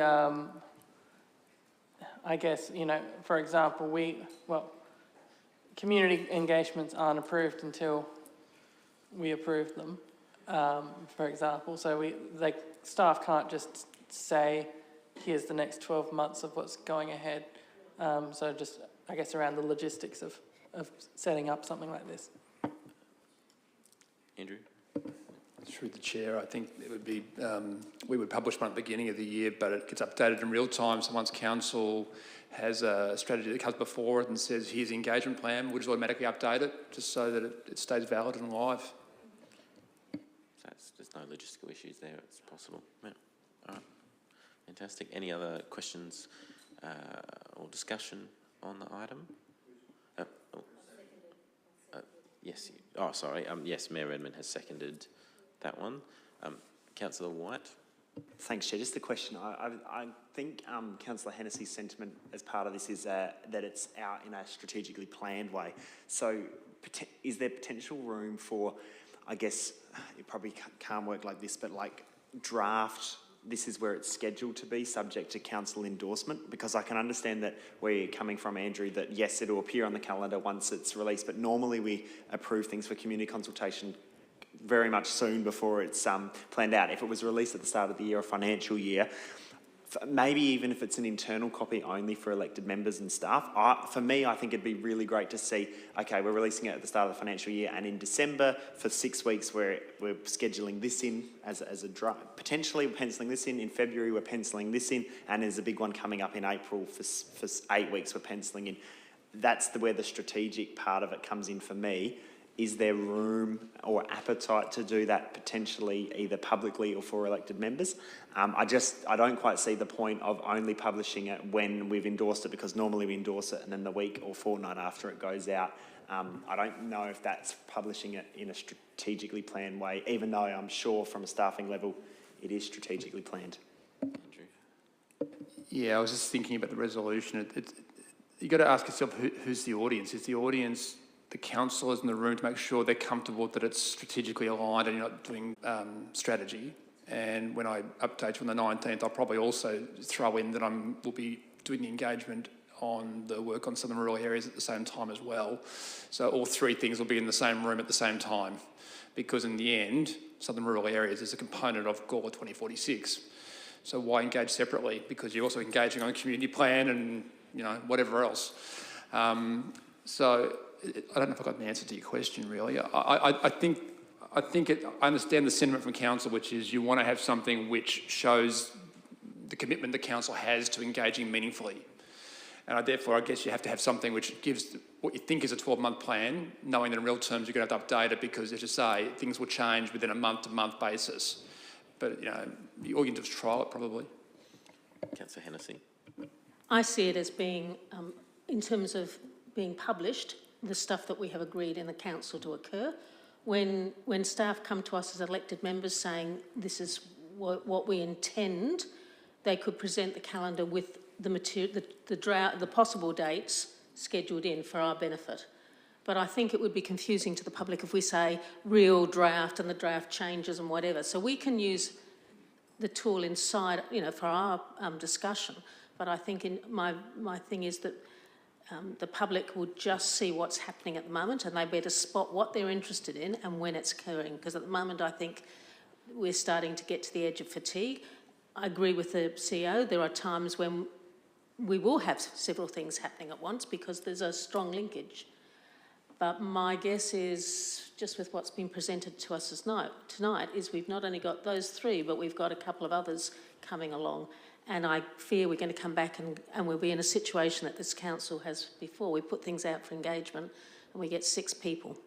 And I don't think that's a lack of interest. I think it's possibly just a bit of a, fatigue that we're going to experience. Thank you, Councillor Hennessy. Councillor Shanks. Yeah, look, I'm interested in the initiative. I think, if we do sort of map out as an aspirational sort of document a simple calendar, telling our ratepayers what we're expecting to embark on throughout the journey of any given year, whether that's financial or, calendar year. I think financial makes a little bit of sense in relation to projects coming online and offline, but calendar years are what people are used to in the general. So I'm not sure what the answer is there, but I do note, in the past, we've talked about going out for community consultation and, we need to get out, we need to do this, we need to do this, but I've been in this chamber before in more recent years and we've had community consultation happen over the Christmas break. So that strategy was lacking there, and it wasn't until it was flagged where it's like, hang on, we understand you want to go out for community consultation, but how many are we expecting here? And then also some of the community consultation, a lot of items, in lack of a better term, are sexier than others as well. So how do we change strategy to try to net as many as we can? Fatigue could be a reason why we might have some low uptake. I think there is some other things we need to envision, but if we were given a clear tool where we show the expectations and our aspirational goals on community consultation, nothing too wordy, just real basic, simple. And we do acknowledge that, in these weeks over the December and January, we're going to quarantine them because realistically, let's let everyone get on with their lives over the Christmas break.